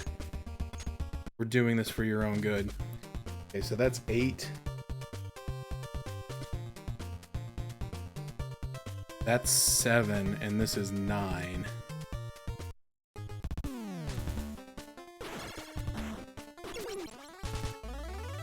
So, like, my whole life growing up, I thought those guys who jump up and down with the boomerangs are, like, the Rat King. But I found out years later, they're just, like, a generic New York mobster who throws boomerangs. Okay, so let me think about this. Because if I go through 10, I have to go through 10 and 11 to get the health. Otherwise, if I can skip 10 and 11, I could go from 12...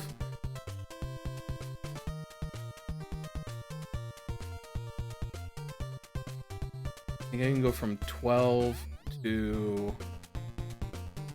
Where am I? What did I just come out of? I just came out of 9. I can go straight from 9 to 12.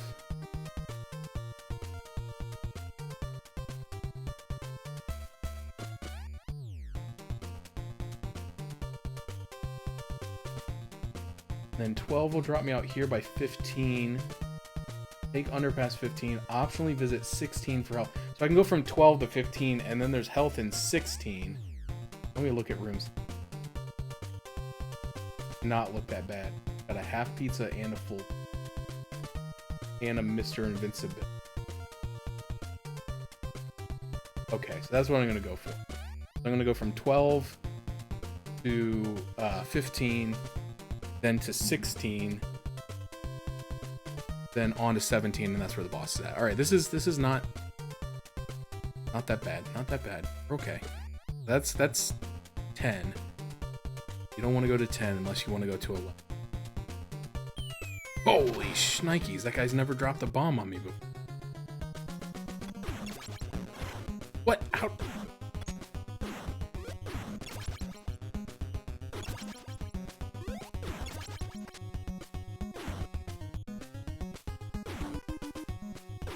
I knew that was... Son of a...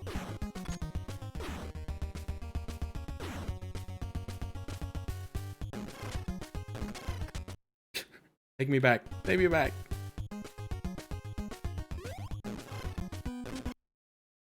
Can't do it.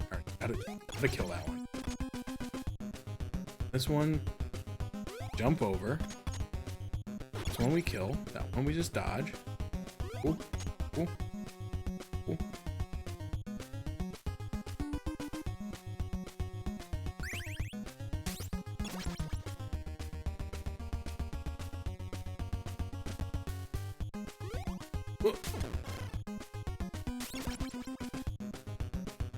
What's up, Vinny? Oh, Jesus. What the heck? It just spawned a pizza in here. There's not supposed to be a pizza in here. What? Did anyone else see that?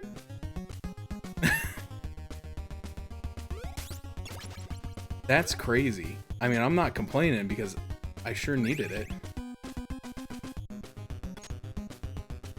You gotta tech up. There we go. What's up, Vinny? It's a long time no see. You're doing okay. Well, okay, this changes everything. No, I still need to get one pizza for Leo. I forgot he's almost dead. Well, I just came out of 12, so I need to go to 15. And then from 15, I go to 16 for them. Okay. 12, 15 should be right below. We're playing some Teenage Mutant Ninja Turtles 1 for the NES as part of our month-long TMNT Takeover event. I don't accept that. I don't accept that. I hit him. I'm playing TMNT games all month long. We just finished up last night. We finished up TMNT 2003 for the Nintendo GameCube. It was a video game that was made in 2003 for the GameCube, and that's about as much nice stuff as I can say about it. I will not be playing TMNT MTG. Sorry to those who want to see that, but it not something I'm interested in putting money into.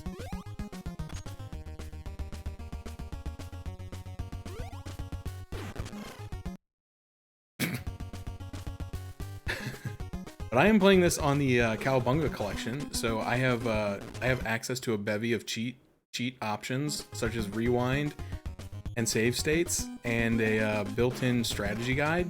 But I'm actually not using the strategy guide. I have another map open on the side because it's a little easier for me to read. Yeah, I figured you were kidding. It's okay. We still love you.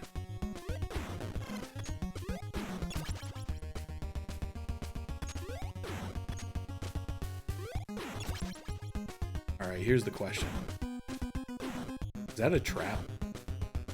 Could I get that pizza and reasonably get out, taking less damage than I would recover getting it?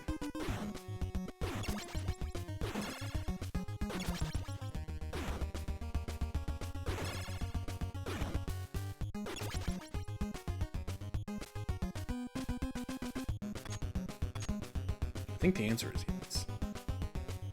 Yeah, I know. So, like, I know MTG has been doing a lot of crossovers with popular IPs, and it's been a little bit divisive in the MTG community. I know. I think I even read something somewhere like where MTG stockholders were like trying to sue Wizards of the Coast because they think they're making too many sets of cards. Well, that's an instant death. They think they're making too many sets of cards and it's devaluing the existing cards. And I don't know that I disagree. I think they have like lost the plot a little bit. But you know what? It's God. Their decision to make. Okay, if I can just get through this with only getting hit one or twice, I can grab the half pizza with Donatello, and I can get the full pizza at the end with Leonardo, and then get the heck out of here. All right, that was an acceptable loss. All right, that was unacceptable.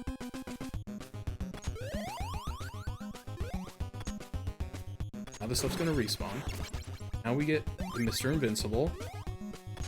It's so funny, I never knew that's what this item was called until today.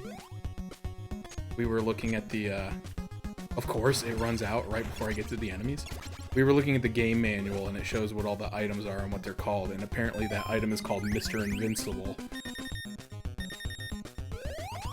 Alright, we're actually in really good shape health-wise. Only Mikey is missing a little bit of health, and I don't think it's enough to make it worth coming down here again. What the heck? Stop getting hit.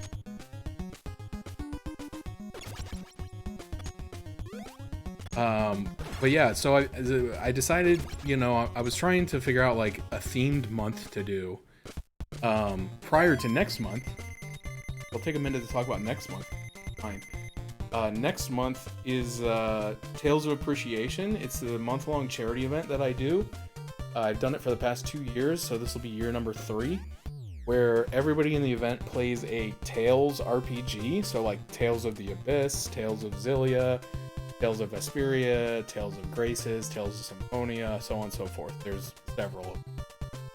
So everybody plays a Tales RPG for the month, and then we are raising money for St. Jude Children's Hospital. So I've done the event for 2 years. This will be my 3rd year. So I like to, the month leading up to it, try to like do more stuff. So like last year I hadn't been streaming a whole lot. And I had not been streaming regularly at all. So during the month of April, I streamed like most days. I think I streamed like 22 days in the month of April. To try to just like get myself back out there, to get people to know like, hey, I'm kind of back.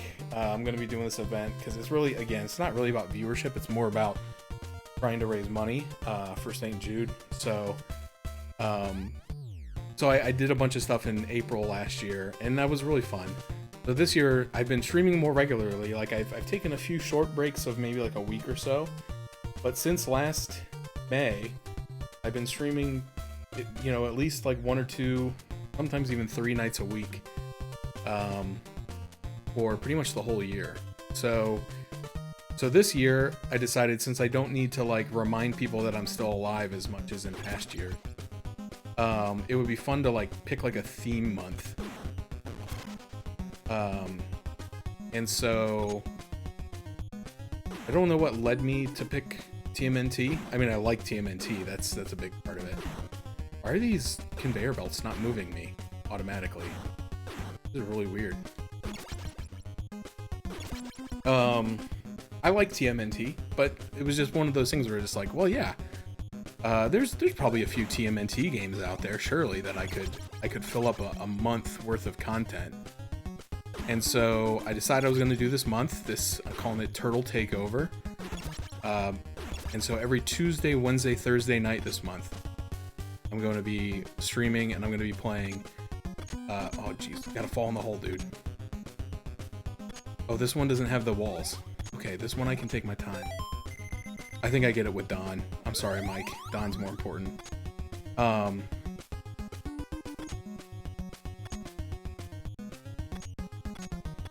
Nope, dude. You gotta get in the hole!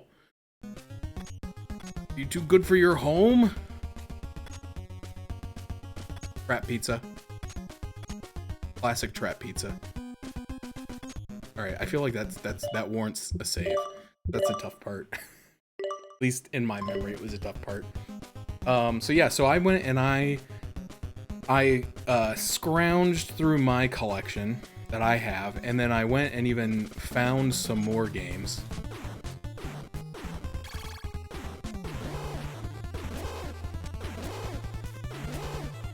This is why you need Donatello.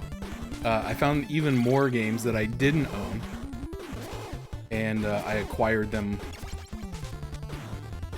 And so I put together a roster of around 30. I'll call it 32 because there's a couple that are like duplicates that are on multiple platforms that I'm not going to be playing. So I got about 32 games. And so what I've done is, instead of putting them all on a wheel and spinning it randomly, because some of them go in order, right? And some of them are actually like direct sequels. So what I did was I took every console that's represented. So I have NES, Super NES, Genesis, Game Boy, Game Boy Advance, Nintendo DS, GameCube, Wii, PlayStation 3, and then I even have some newer PC stuff, and Switch. I have some stuff on the Switch.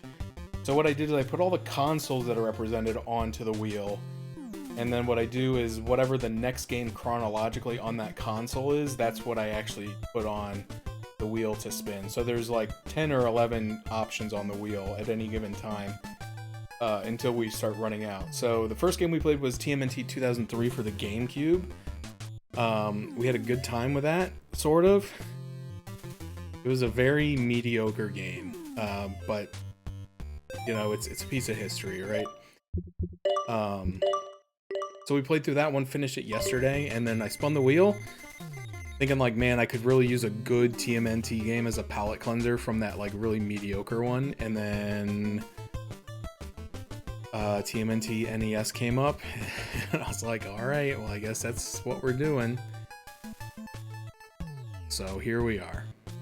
All right, so this is, again, relatively uncharted territory for me. I've only been to this area one time.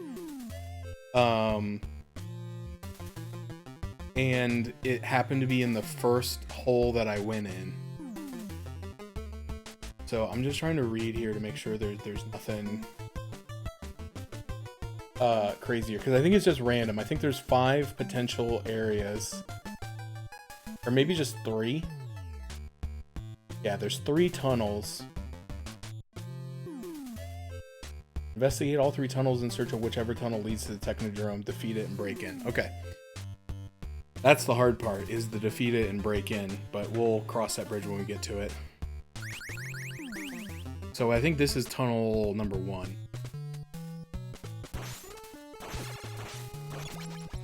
Oh my... What? He's freaking warped through the floor. Alright, let's just leave.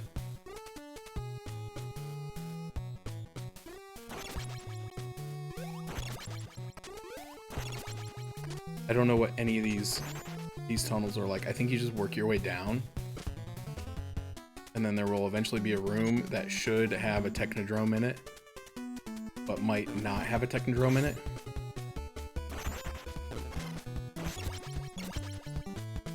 Yeah, this is the room. All right.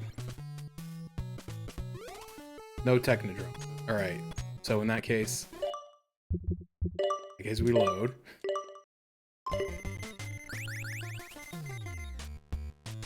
Okay, so now I need to go to, I think it's the bottom, that one in the bottom right, and then the bottom left are the tunnels.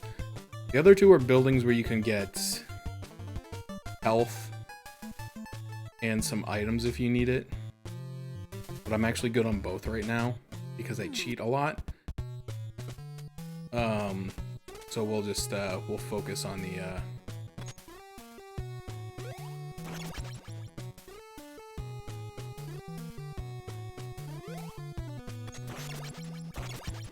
we'll focus on the tunnels. Oh jeez. Oh jeez, Rick.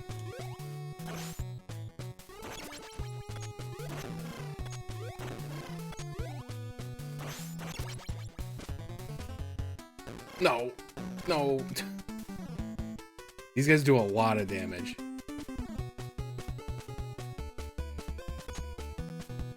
Oh, no. That's a wall.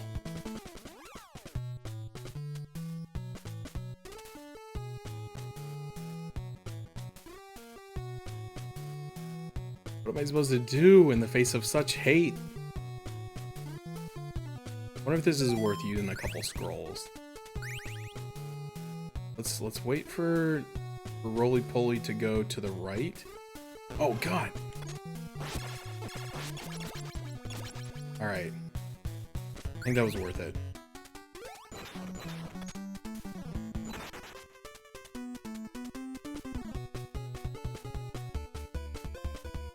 This isn't the one. It's always the last place you look, right? I had no idea how lucky I was when I played this game the first time. Well, not the first time. I played this game hundreds of times as a kid and barely ever made it past the dam level. And then I never made it past level 3. Except maybe once. And I like died immediately because I only had one turtle left. When I made it to stage 4, because I remember being so excited that I made it there, but I had like one turtle left with like a quarter of a health bar, and I immediately got hit and died. Okay, this should be the one. So we want to be careful as we make it through here. We absolutely need Donatello for fighting the Technodrome, from what I recall.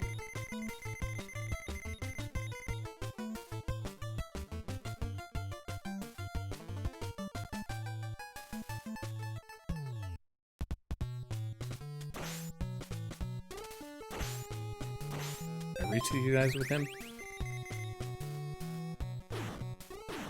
I need you to jump. You were jumping like crazy on the other level. There you go. Come here. Come on.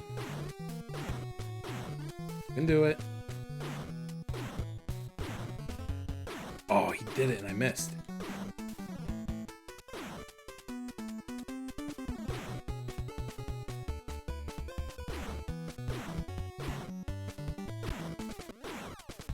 I'd really like to take care of him because I think he takes 2 hits with the scroll. But I would almost certainly take a hit trying to deal out 2 hits to him with the scroll. Although I hit him once with a bow.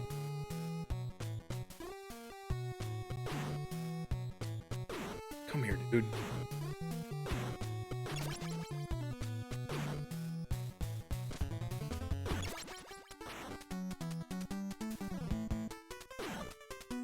Oh, dude, I had it.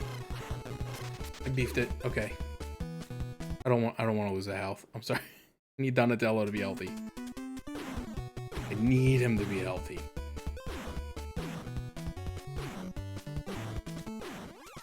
Let's...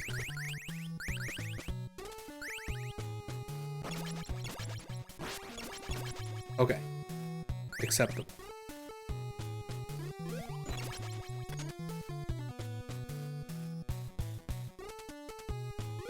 Okay, he rolls off into oblivion. He should fall down the ladder. That's a wall, okay.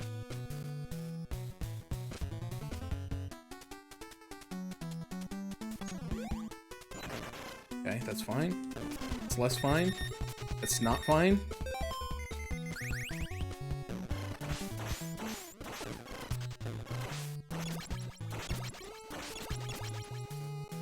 That was not good.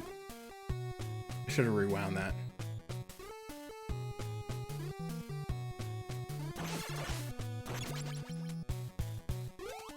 It's like, the really rough part about this game is like, I don't think there's any sort of continuing system. Like, once you game over, it's just, you're done. Is my memory.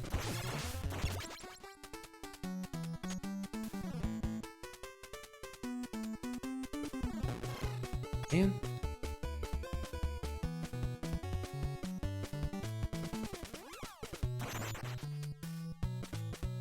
Alright, we made it. Okay, deep breath. I do not know how to do this fight, by the way. Like, I have a vague memory of it. Like, I know the thing rolls from the right, and it's got, like, the like, fork prong thing on the front, and it's, like, shooting out lightning and stuff, and, like, you have to go, like, immediately rush towards it and get underneath the lightning before it starts shooting out, and then I think with Donatello, you can just, like, attack upwards and kill it, and then you have to get up on the treads, and it starts spawning foot soldiers, and there's, like, some gun turrets sticking out of the side that you kind of have to clear out, and then the eye is on the top, and then you have to hit the eye several times and then kill it. This is based off of one time doing this 20 years ago and then seeing a handful of people do it on YouTube or Twitch like the past 20 years. So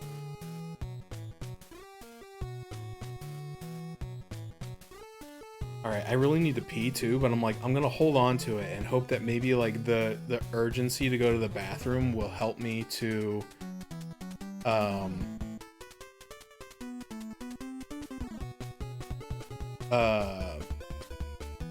will help me to like lock in. You know what I mean? Like sometimes it has that effect on people.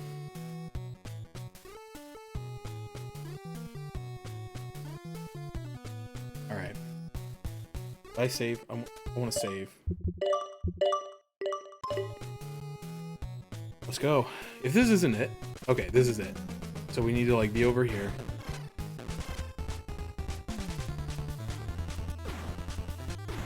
I don't like that I took that. I feel like I shouldn't have taken that.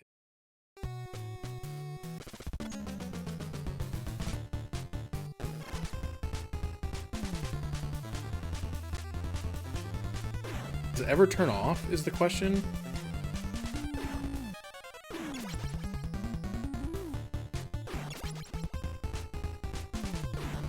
Okay, no, it doesn't. Okay, so that is where you need to be.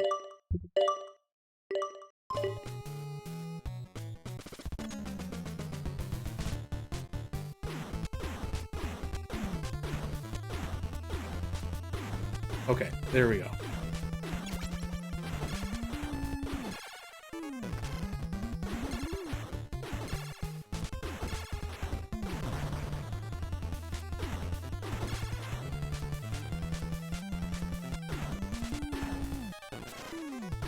I'm disagreeing with some of these hits here.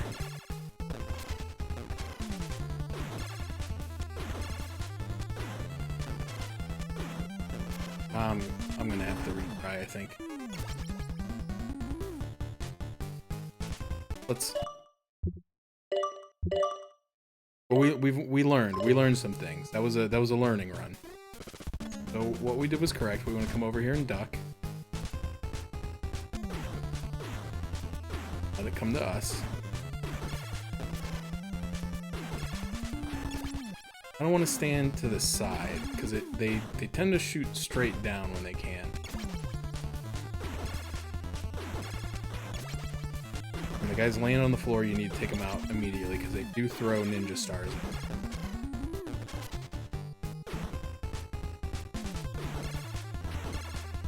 If they land above you, that's great because you can just crouch and hit them. Okay, now need to hit the eye.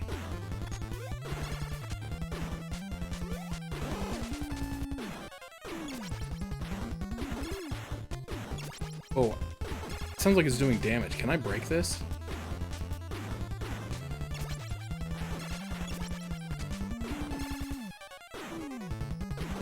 Yes! Okay.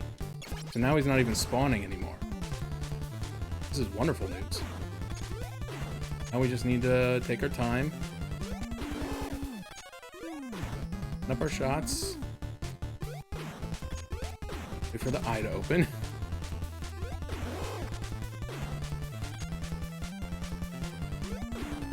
Dude, this is like tricky to do. Because it's like trying to move you in one direction.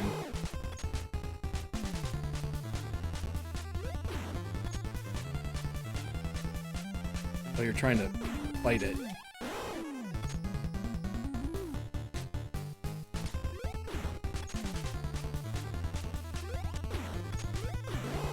Okay.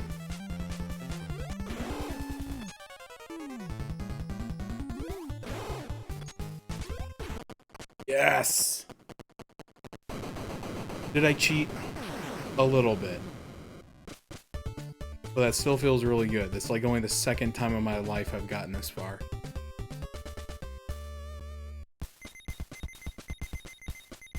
You are great. This is the final battle. You have my support. The funny thing is, this level is ridiculous from the get-go. Like, they just immediately spawn you in and start making you take damage. But then the boss fight with Shredder is, like, stupid easy. Like, he's incredibly easy. Okay.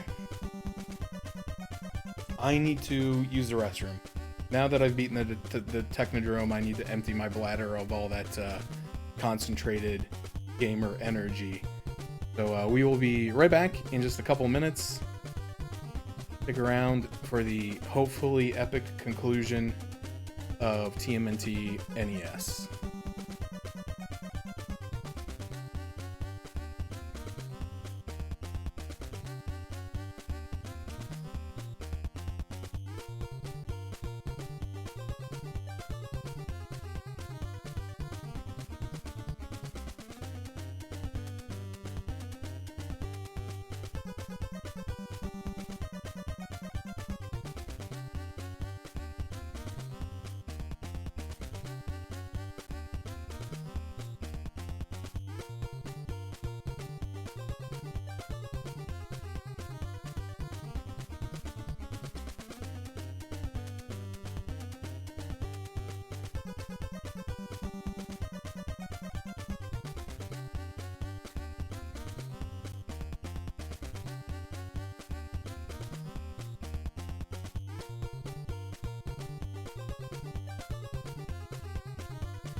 Alrighty.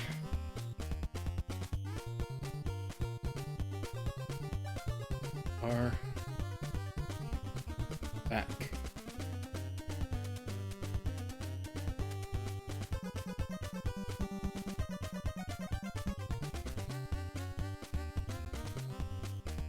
Radar is not working, so I am lost. I know the feeling, my brother. I am also lost.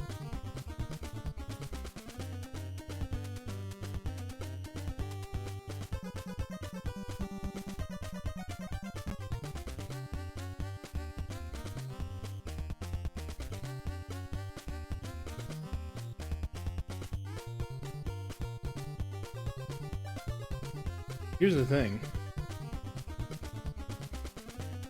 I don't know.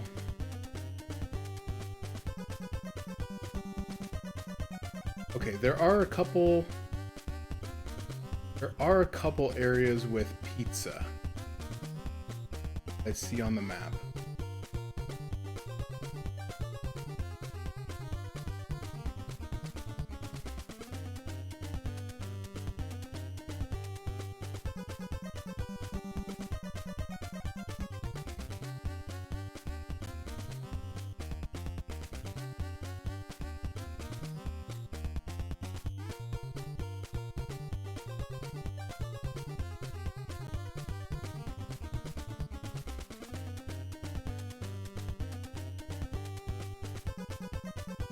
Figure this out. Taking the upper route to a pizza and Kai scroll.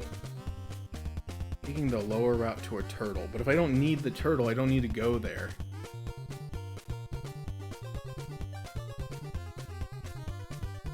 So I could skip it.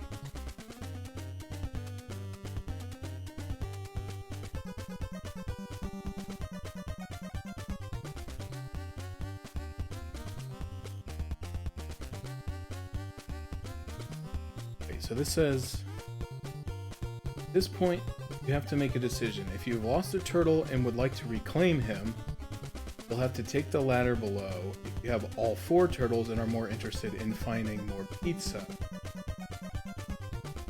you'll want to climb the ladder to the section above. Rescuing a turtle is a one-way trip, so you give up the opportunity to collect the health if you go this way. Interesting.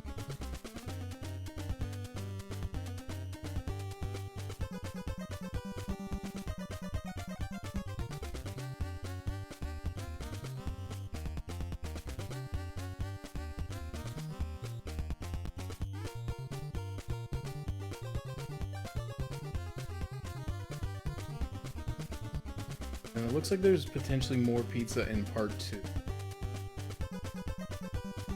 And then part 3 is the hallway of suffering. That's pretty much the end. But where do I start on this map? It says you start in the upper right.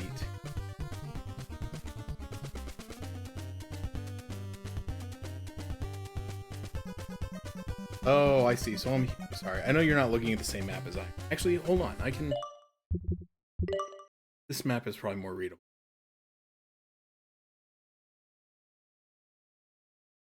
Okay, so yeah, so we're in the top right-hand corner.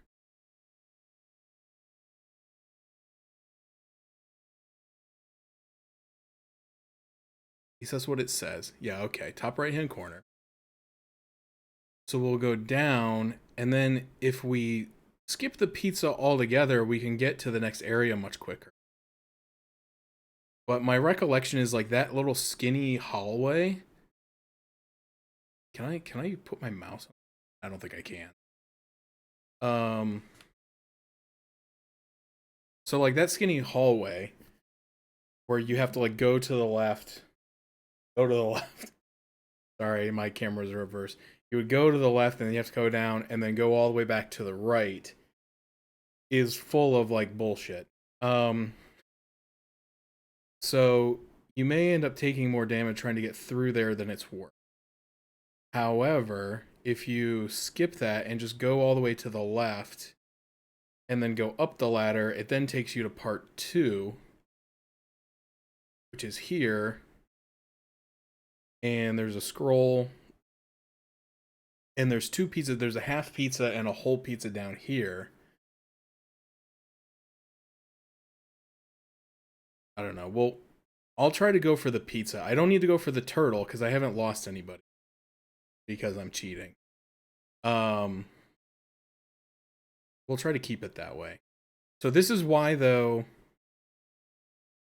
why I went through the trouble to stock up like 100 scrolls on all my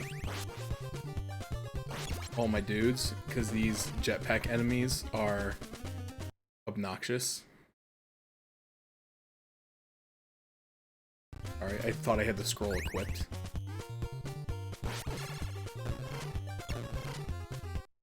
See what I mean? Like, 2 seconds I took 3 bars of health.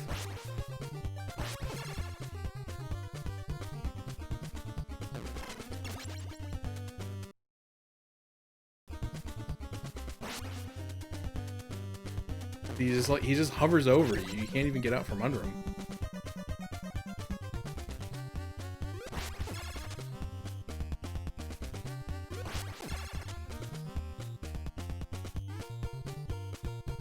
Okay. If I pull up the guide from here, does it start me on the right page? Wish it would save what page I'm looking at. I don't have to keep scrolling all the way through.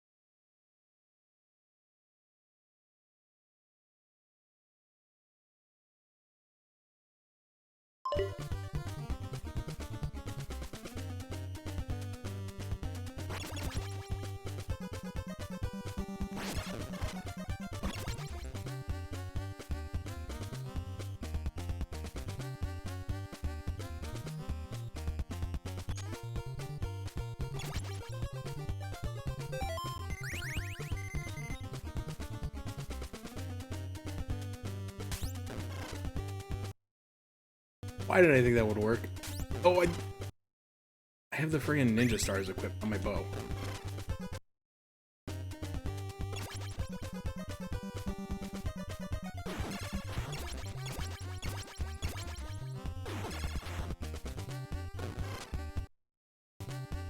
I'm gonna do the, yeah, okay, that's the play. I knew there was like a trick for those propeller guys, and it's to duck under them and then try to hit them from below. Or, yeah. Okay, that stays broken. Interesting that it doesn't respawn like everything else.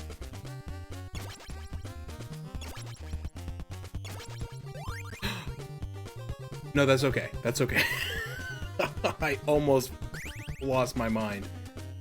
Okay, well now here's the thing. I've taken a ton of damage as Don, but Mike's got the scrolls. I think you get the health back as Mike, because as important as Donatello is, the scrolls are now the most important thing. And that's the ladder you go down if you want to go to the extra turtle. But I don't need to go to the extra turtle. I'm gonna forego that. Come up here.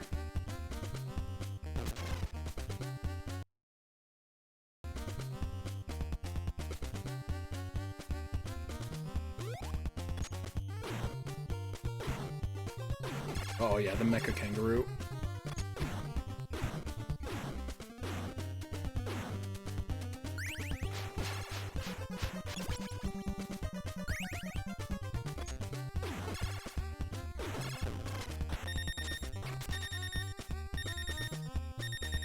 I don't like this.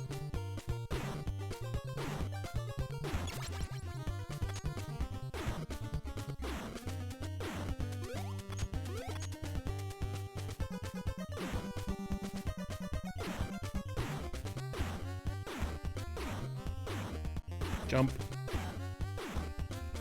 Come on, you know you want to. I know you're a kangaroo. I know you can jump. I need to switch them. Jump over. Yeah, okay. Yeah, just get me out of here. Oh, jeez. Oh, God. We just gotta breathe. We just gotta do a lot of breathing. Actually, ooh, I shouldn't have done that. I should have left the save state at the beginning. Okay, so I am here. So there's a scroll all the way to the left. I don't think I need to go get it. I think I have enough. I think I want to continue downwards and then hopefully live to consume both of these pizzas. If I do that, I can get Leo up to a decent amount of health, and I can get Don up to full health. But it'll depend on what happens between then, because like I said, the most important part is keeping your scroll users alive. Because if they die, you lose the scrolls. Ugh, waste that.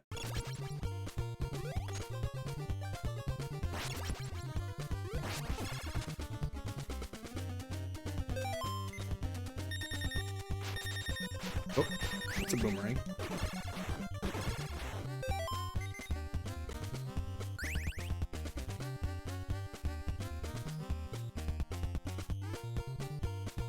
Okay, so this is...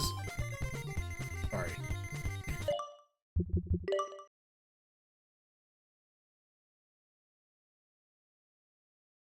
This is the way to the scroll. I don't need to go there. I can just drop straight down and then go to the right. I know the radar is broken. I'm supposed to be lost, but I don't want to be lost. Oh, jeez. Oh, jeez. Oh, jeez. Okay, turrets are 3-shot.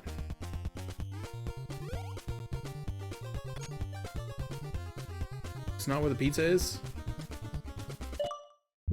At least now I know I'm on the last page, so I can just flip through. Oh no, the pizza's down. And there's a couple more turrets to be on the lookout for.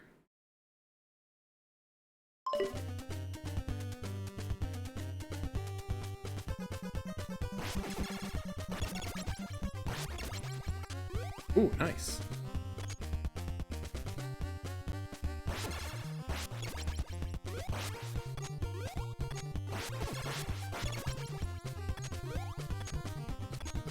Half pizza. All right. Leo, you munch the half.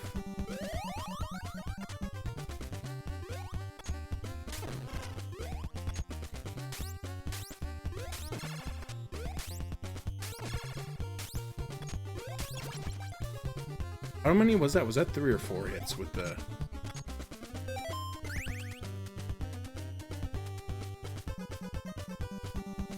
I know it's 2 scrolls for the kangaroo.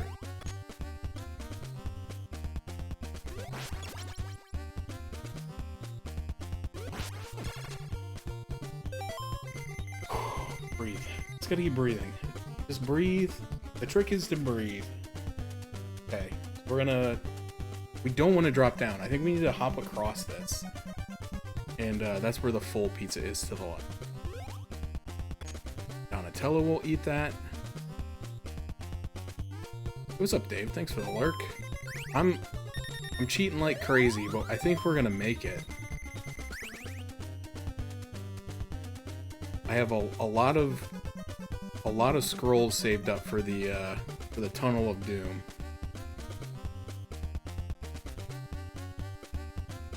Okay, so there's...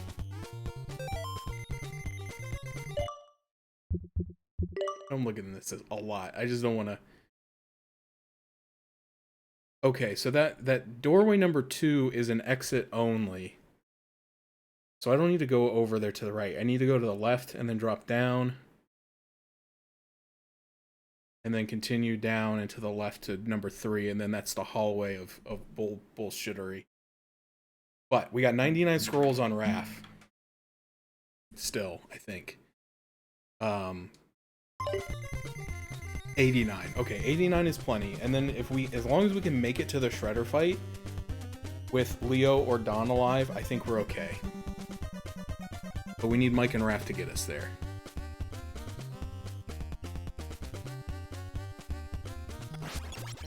That was a waste.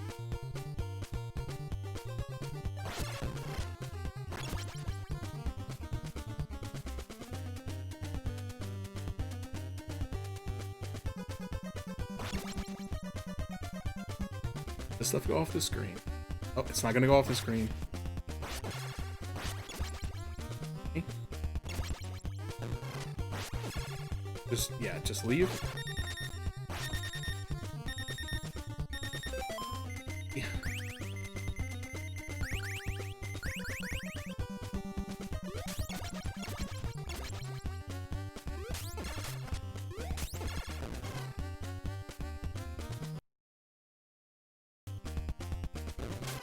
No, don't get your feet hit.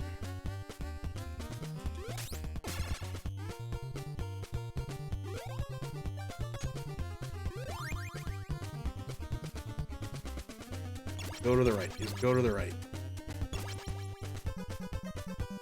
Don't stop. You never stop going. Okay. Sorry, this game is so freaking tense. I know that I'm cheating liberally, and even then I still feel really tense. This is the RAF hallway though. This is the hallway of tomfoolery. It's just basically a straight shot to the right that gets narrower and narrower, and it spawns like dozens of those jetpack laser guys, and they'll just rip you apart unless you can just like constantly be chucking scrolls.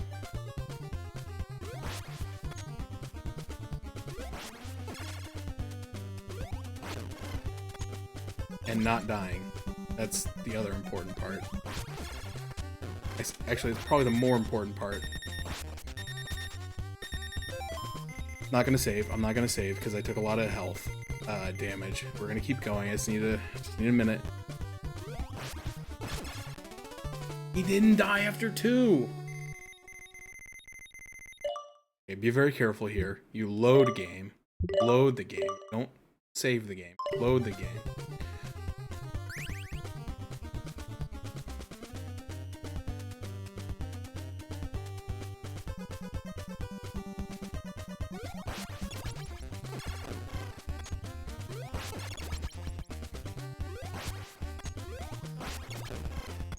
This is not good. Not good. Not good. Just... Oh, I'm freaking so stressed.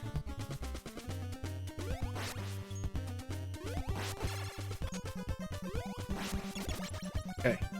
Okay. Scummiest of the scum. We're getting through this tonight. I guarantee it.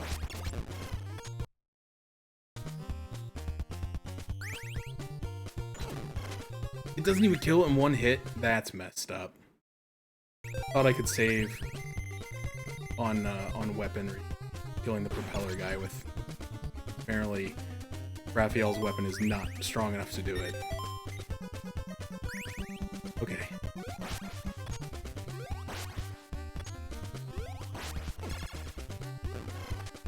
Okay. Okay. This is not good. Not good. Not good. How far can we go back? I don't think far enough. Okay, we can. Okay, that's also the other trick that I read about. Was that you can kind of like get them to spawn and then like kind of like trick them into flying backwards and then they'll despawn themselves.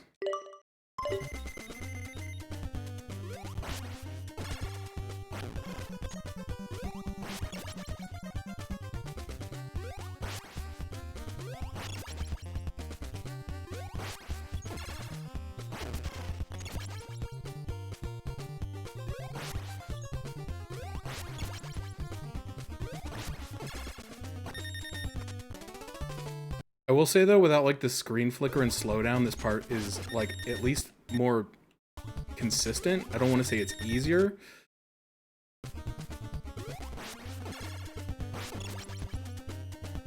I bet they're gonna respawn. Okay.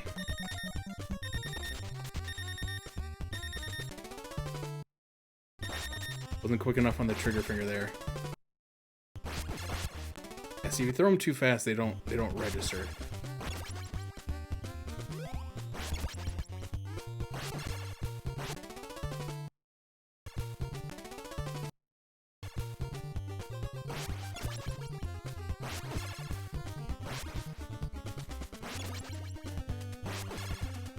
Yeah, see? This is working.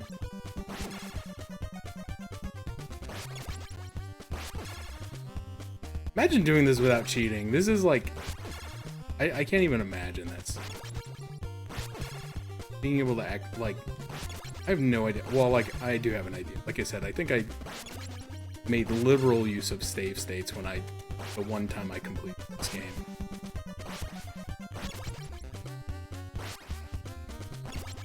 Kill me. Okay. That's the hallway of infamy. Easy, right? How could people have had trouble with this back in 1989? It's so simple. You just farm up 150 scrolls and you spam them and you trick things into despawning and you save and load state constantly. You know, easy. Okay, now the actual hard part is beating Shredder.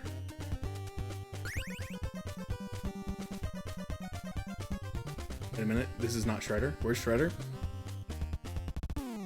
What? That's not Shredder.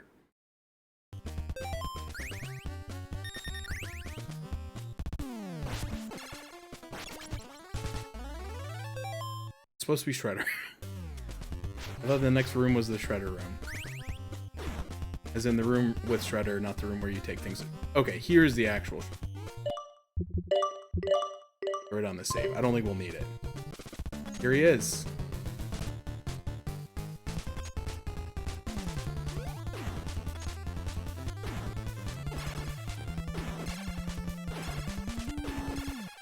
Isn't this tough?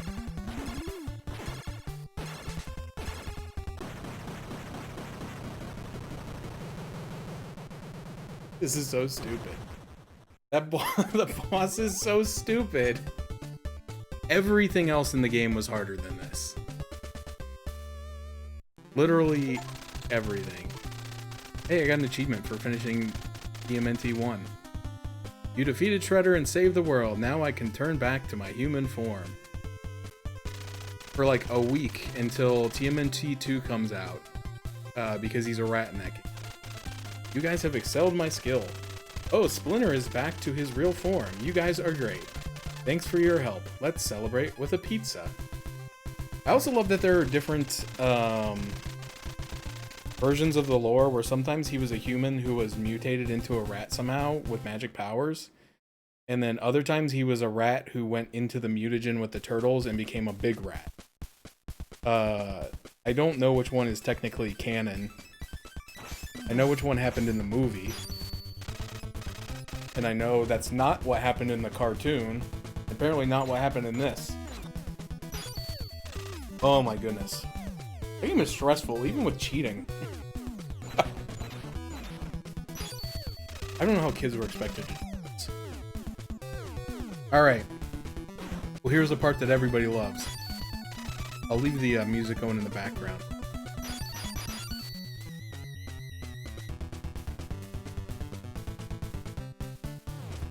Time to have the post-game wrap-up show.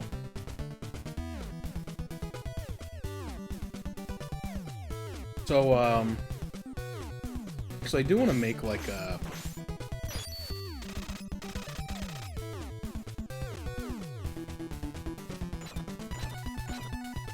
Now I can do it as like a second page of this, right? I don't use Google's a lot. Sheet 2. Call this reviews. So we'll go back to sheet 1 and we will copy numbers and the names.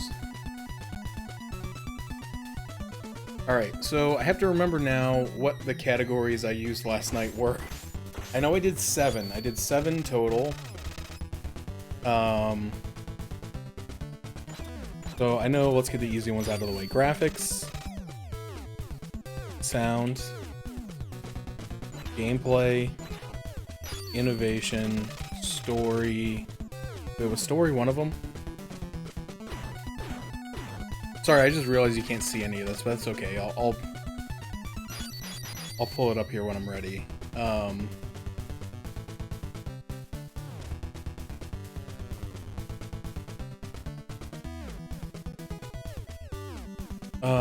So we gameplay,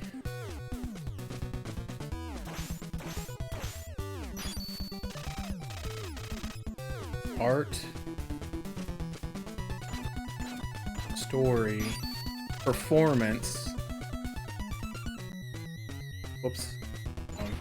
Oh, now you can see it.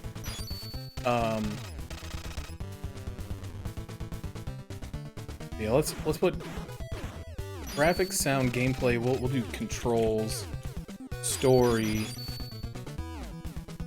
innovation. 1, 2, 3, 4, 5, 6, and then I think we did like content / replayability was the last one we did. And I'll have to figure out what my scores were for the game we did last night. I know what it came out to, but and then score. All right, so we're on TMNT 1. I'm gonna be assessing. I'm going to be assessing this as if it were 30 plus years ago and I were playing this for the first time on NES, okay? I know that compared to modern games, you know, that's not a fair comparison. So I'm going to be putting this through the scope of what was it like at the time, okay? So graphics, I think the graphics were okay. I think I've seen better, but I've also seen far worse. Like, when I think about some of the other licensed games that came out on the NES, X-Men was awful. The top-down X-Men one was so garbage. The Wolverine game was kind of crappy. Silver Surfer was just a pile of dog crap. Batman was really good. That's an exception. Batman was really good. But also comparing it to what's to come, like what I know is possible in TMNT 2 and 3, you know, it's not like a 10, you know, so it's not like blow me away. But for the NES and for the first stab at it, I think it was pretty good. So I'm gonna give the graphics score. This feels a little generous, but I think I'm gonna give it a 7. Because you could kind of tell what everything was. You know, the enemy design was a little bit mwah. The design was not bad, it's just like people were expecting like recognizable, especially when in the first level, you see Bebop, you see Rocksteady, you see Foot Soldiers, you see Mousers, and you're like, oh man, yeah, I'm in for this. And then all of a sudden it's like Fire Freak, Chainsaw Man, generic New York mobster with a boomerang, flying eyeballs, balloons that drop missiles, like, what? What was going on? It quickly went off. So, I don't know. I think that what they did was fine, but there was definitely room to look a little bit better. Some of the stuff was a little bit funky, but you know, overall it was pretty good. Sound? I think the sound in this game is actually great. The weapon sounds are nice. They're all different. Like the katana sounds different than the sai, sounds different from the bow. The music in this game is phenomenal. It's one of the better NES soundtracks out there. Konami really knew what they were doing in terms of music on the NES. Like, that cannot be argued. I'm gonna give the sound design an 8.5. Okay, now the gameplay is where this game struggles. It's a little clunky. This is definitely a Nintendo Power game. Like, trying to figure out where to go was difficult a lot of times. The map was kind of tough to read. Today was the first time that I really kind of understood what the map was telling me. But it's only because I was able to compare it to another version of the map that like had actual graphics. So, you know, that, and then there's a lot of areas that were completely unnecessary. They were just dead ends, or they led to like unnecessary power-ups. And like, as a kid not knowing that, like when you're a kid, you think you gotta play all the levels. Like, that's just the way video games work. You don't think like, oh, you can just skip this. It was really kind of strange. And then when you get to those later levels where it's like, all right, you gotta go through 3, 6, 8, and then if you need health, you go to 10, 11, but if you don't need health, you go 12, 14, 15, but then if you need health, you go to 16, but if you don't need health, you go to 17. Like, holy crap, that level was absolutely bonkers. The next level, which was the find the Technodrome is kind of the same, but it was, at least in that level, there's only 3 options, right? There was 3 manholes, and so you basically have a 33% chance. And then there's 2 other buildings off to the side that you can go in and get, I think there's health and maybe, I don't know if it's scrolls or another weapon, but gameplay, performance, story. Yeah, I think these categories are solid. But yeah, but then, you know, so aside from just like the levels and the designs and stuff, like some of the attacks were inconsistent. Like it was hard sometimes to determine where the hitbox was going to be.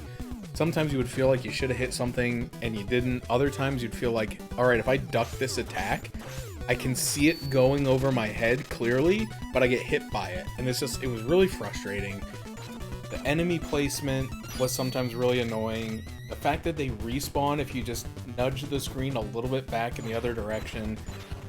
It was a common thing back in this era. I understand that. So I'm not saying that it's this game's fault entirely, but it definitely was what made this game unapproachable or less approachable as a kid. It was just so hard. There were, you know, and then you get to the end and Shredder is a joke. Like that hallway, I can't even imagine doing that hallway without cheating or without knowing that you needed to stockpile those scrolls, because as a kid I didn't know that. I have the benefit of foresight, and like I said, I've seen other people play this and I've seen them stockpile those scrolls like crazy, and so like I knew to do that. But as a kid I didn't know to do that, and like getting to that hallway without save states or without anything, like I don't know how people did it back then, man. That's crazy. But I'm sure people did it, and the speedrunners do it. So the gameplay is, I think, probably the weakest link here. But even then, I don't think it's garbage. You know, I know AVGN loves to shit on this one, and everybody else loves to jump on that train. And it's funny, it's a good laugh, and it's funny to get frustrated. And it's very cathartic because, like, that's how I felt as a kid, but I couldn't express it that way or I would have gotten in trouble. But still, I think the gameplay is probably the weakest element. I'll probably give that a 5. Gameplay.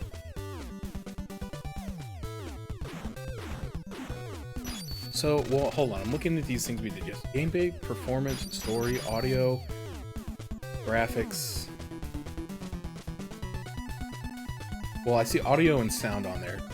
So, I may have said audio visual, but I probably was just talking about visual. So, gameplay, performance, story, graphics, replay, and okay, anyway. Controls.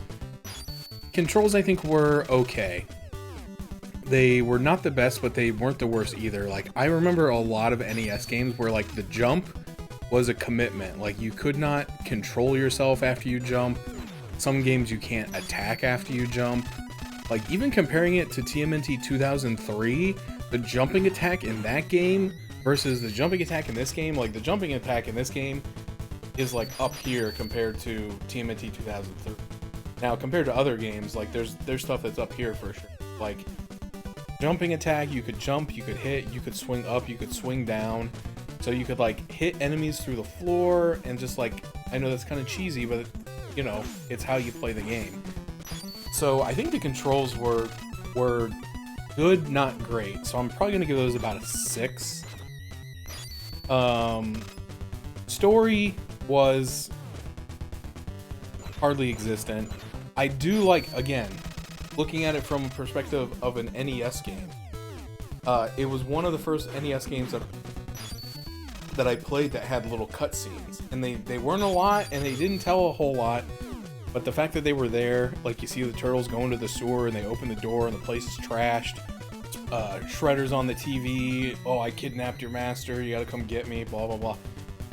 Well, not a lot of games did that. A lot of games just like told the story through the manual or just didn't really tell you the story. Or maybe they did like an info dump at the end. So like, I'll give this game a little bit of credit.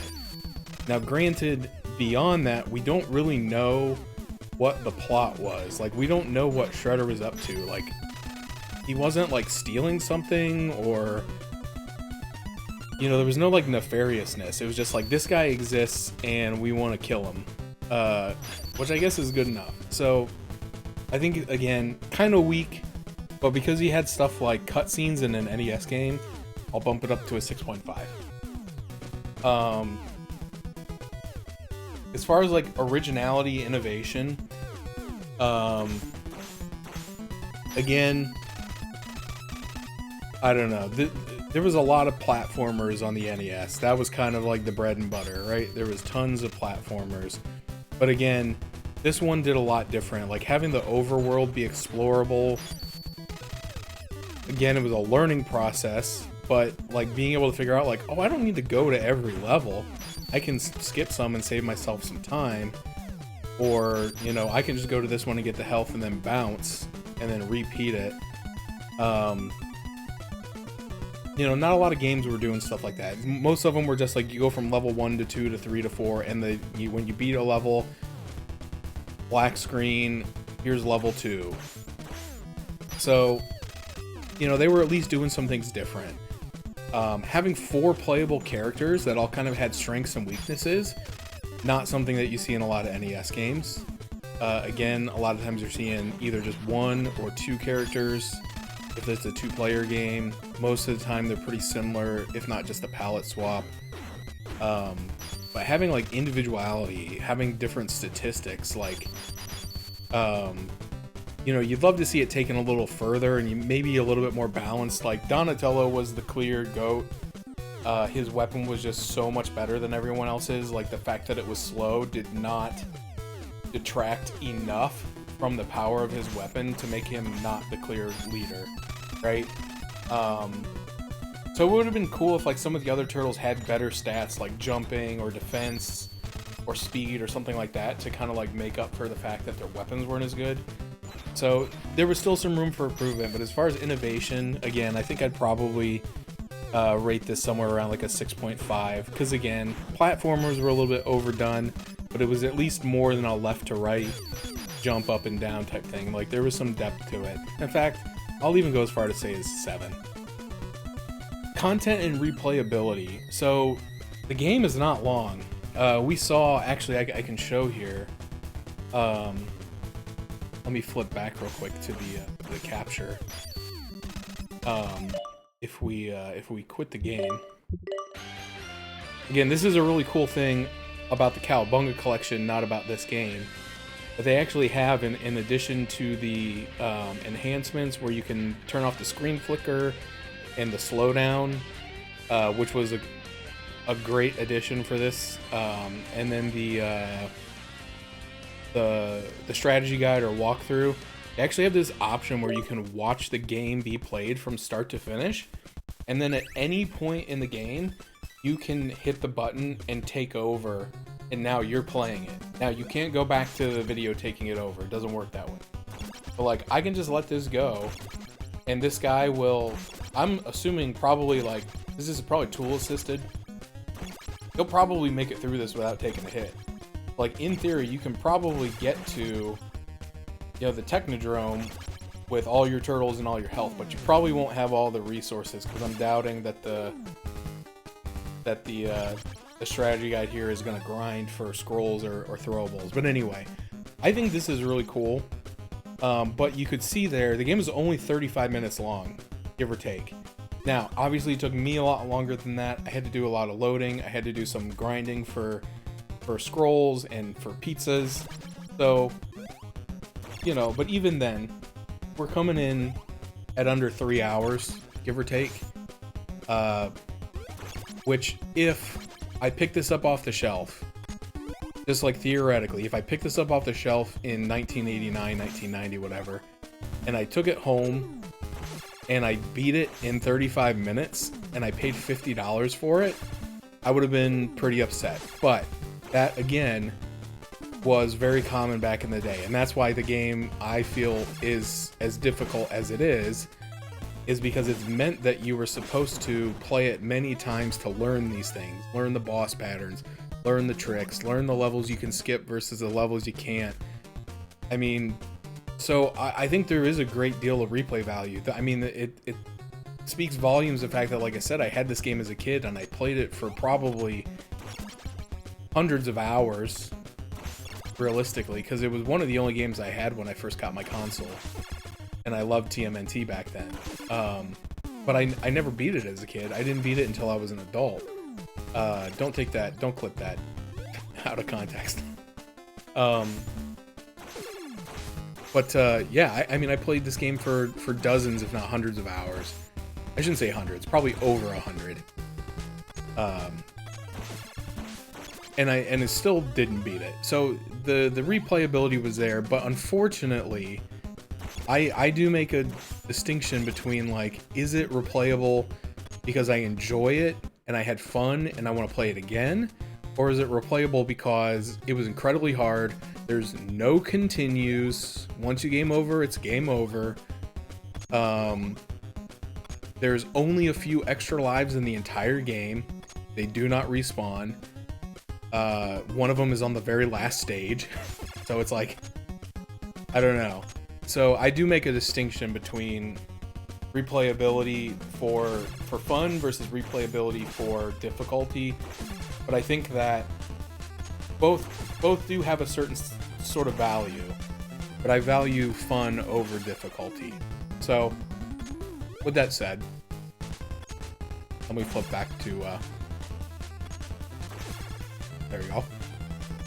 That being said, content replayability, I'll put this at like a 6.5. Whoops. Put this at about a 6.5.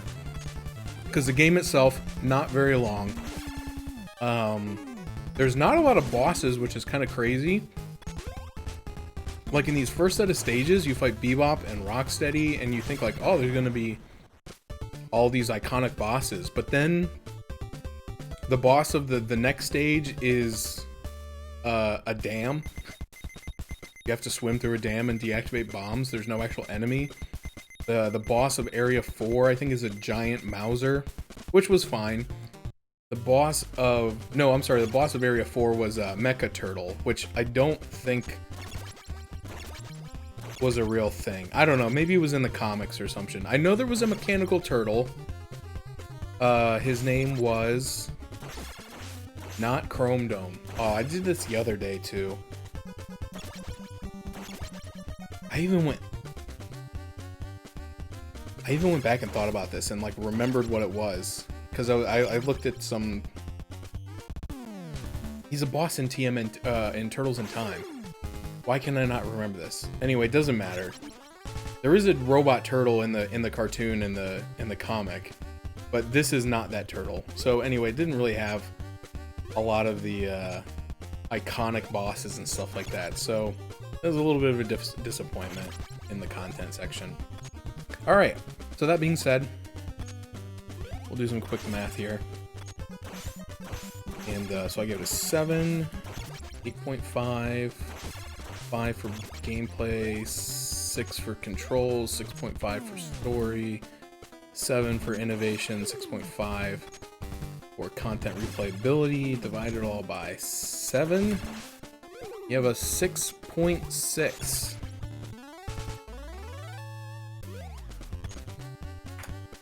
Is the final score. So we'll go back and put that on our sheet here. TMNT 1, the actual completion time, I'll just put 3 hours.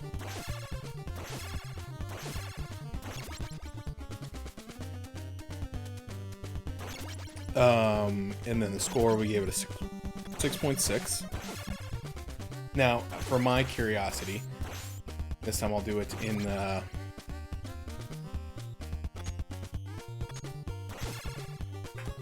the browser so you all can see it. Let's look up the Metacritic. No, I don't want to allow ads. Screw you. Teenage Mutant Ninja Turtles NES. Mutant Mayhem. No. I just want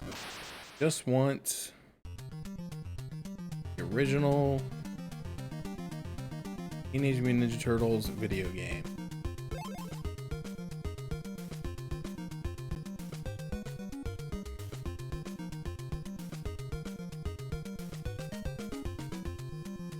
wonder if it would help if I put the year.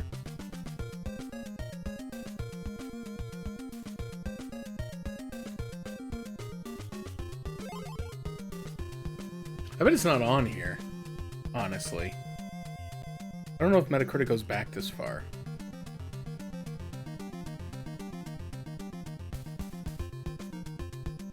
Yeah, it did. It went into 1996. It went on for a long time. It had like 194 episodes. Yeah, the later seasons were pretty short. Yeah, the game may be too old for Metacritic. All right, let's look at IGN's review. I'm gonna flip down to the score. 5.5 mediocre. Oh, well, I'm not gonna argue. I think it's a little better than that, but not by a whole lot. I don't think that's like an order of magnitude off. I think if someone told me that they're giving this game a 5.5, I would not argue with them. Holy crap, look at this. Hold on, sorry. Look at what's going on. He just swam through this whole thing. Can I rewind this?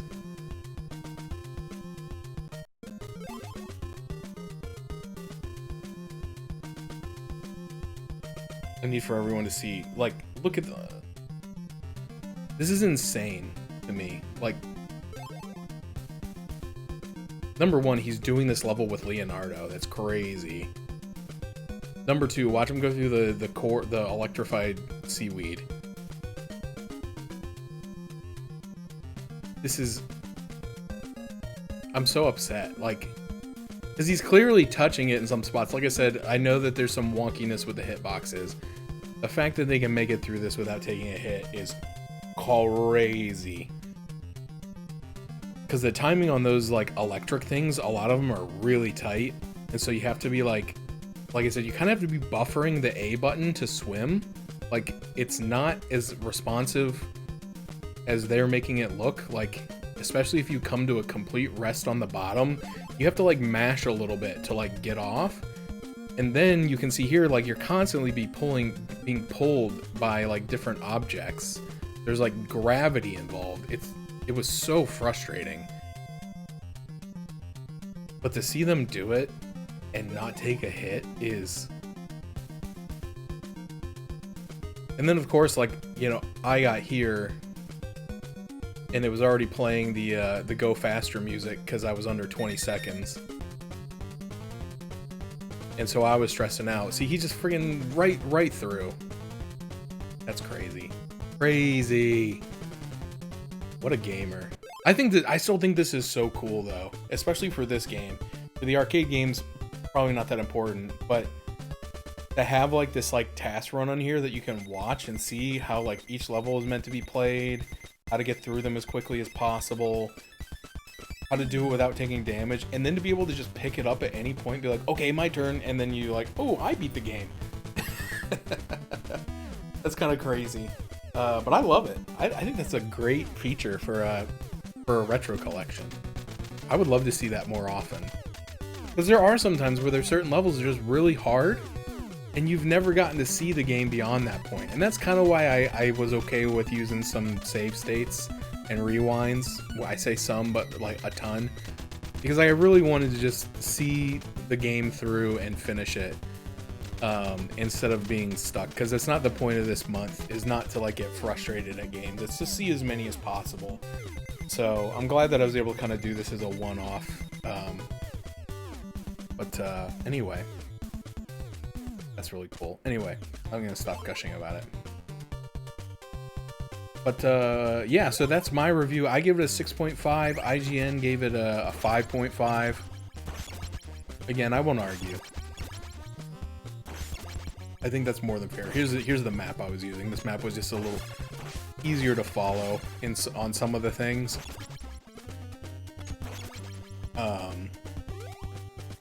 But anyway. Alright, 2 games down.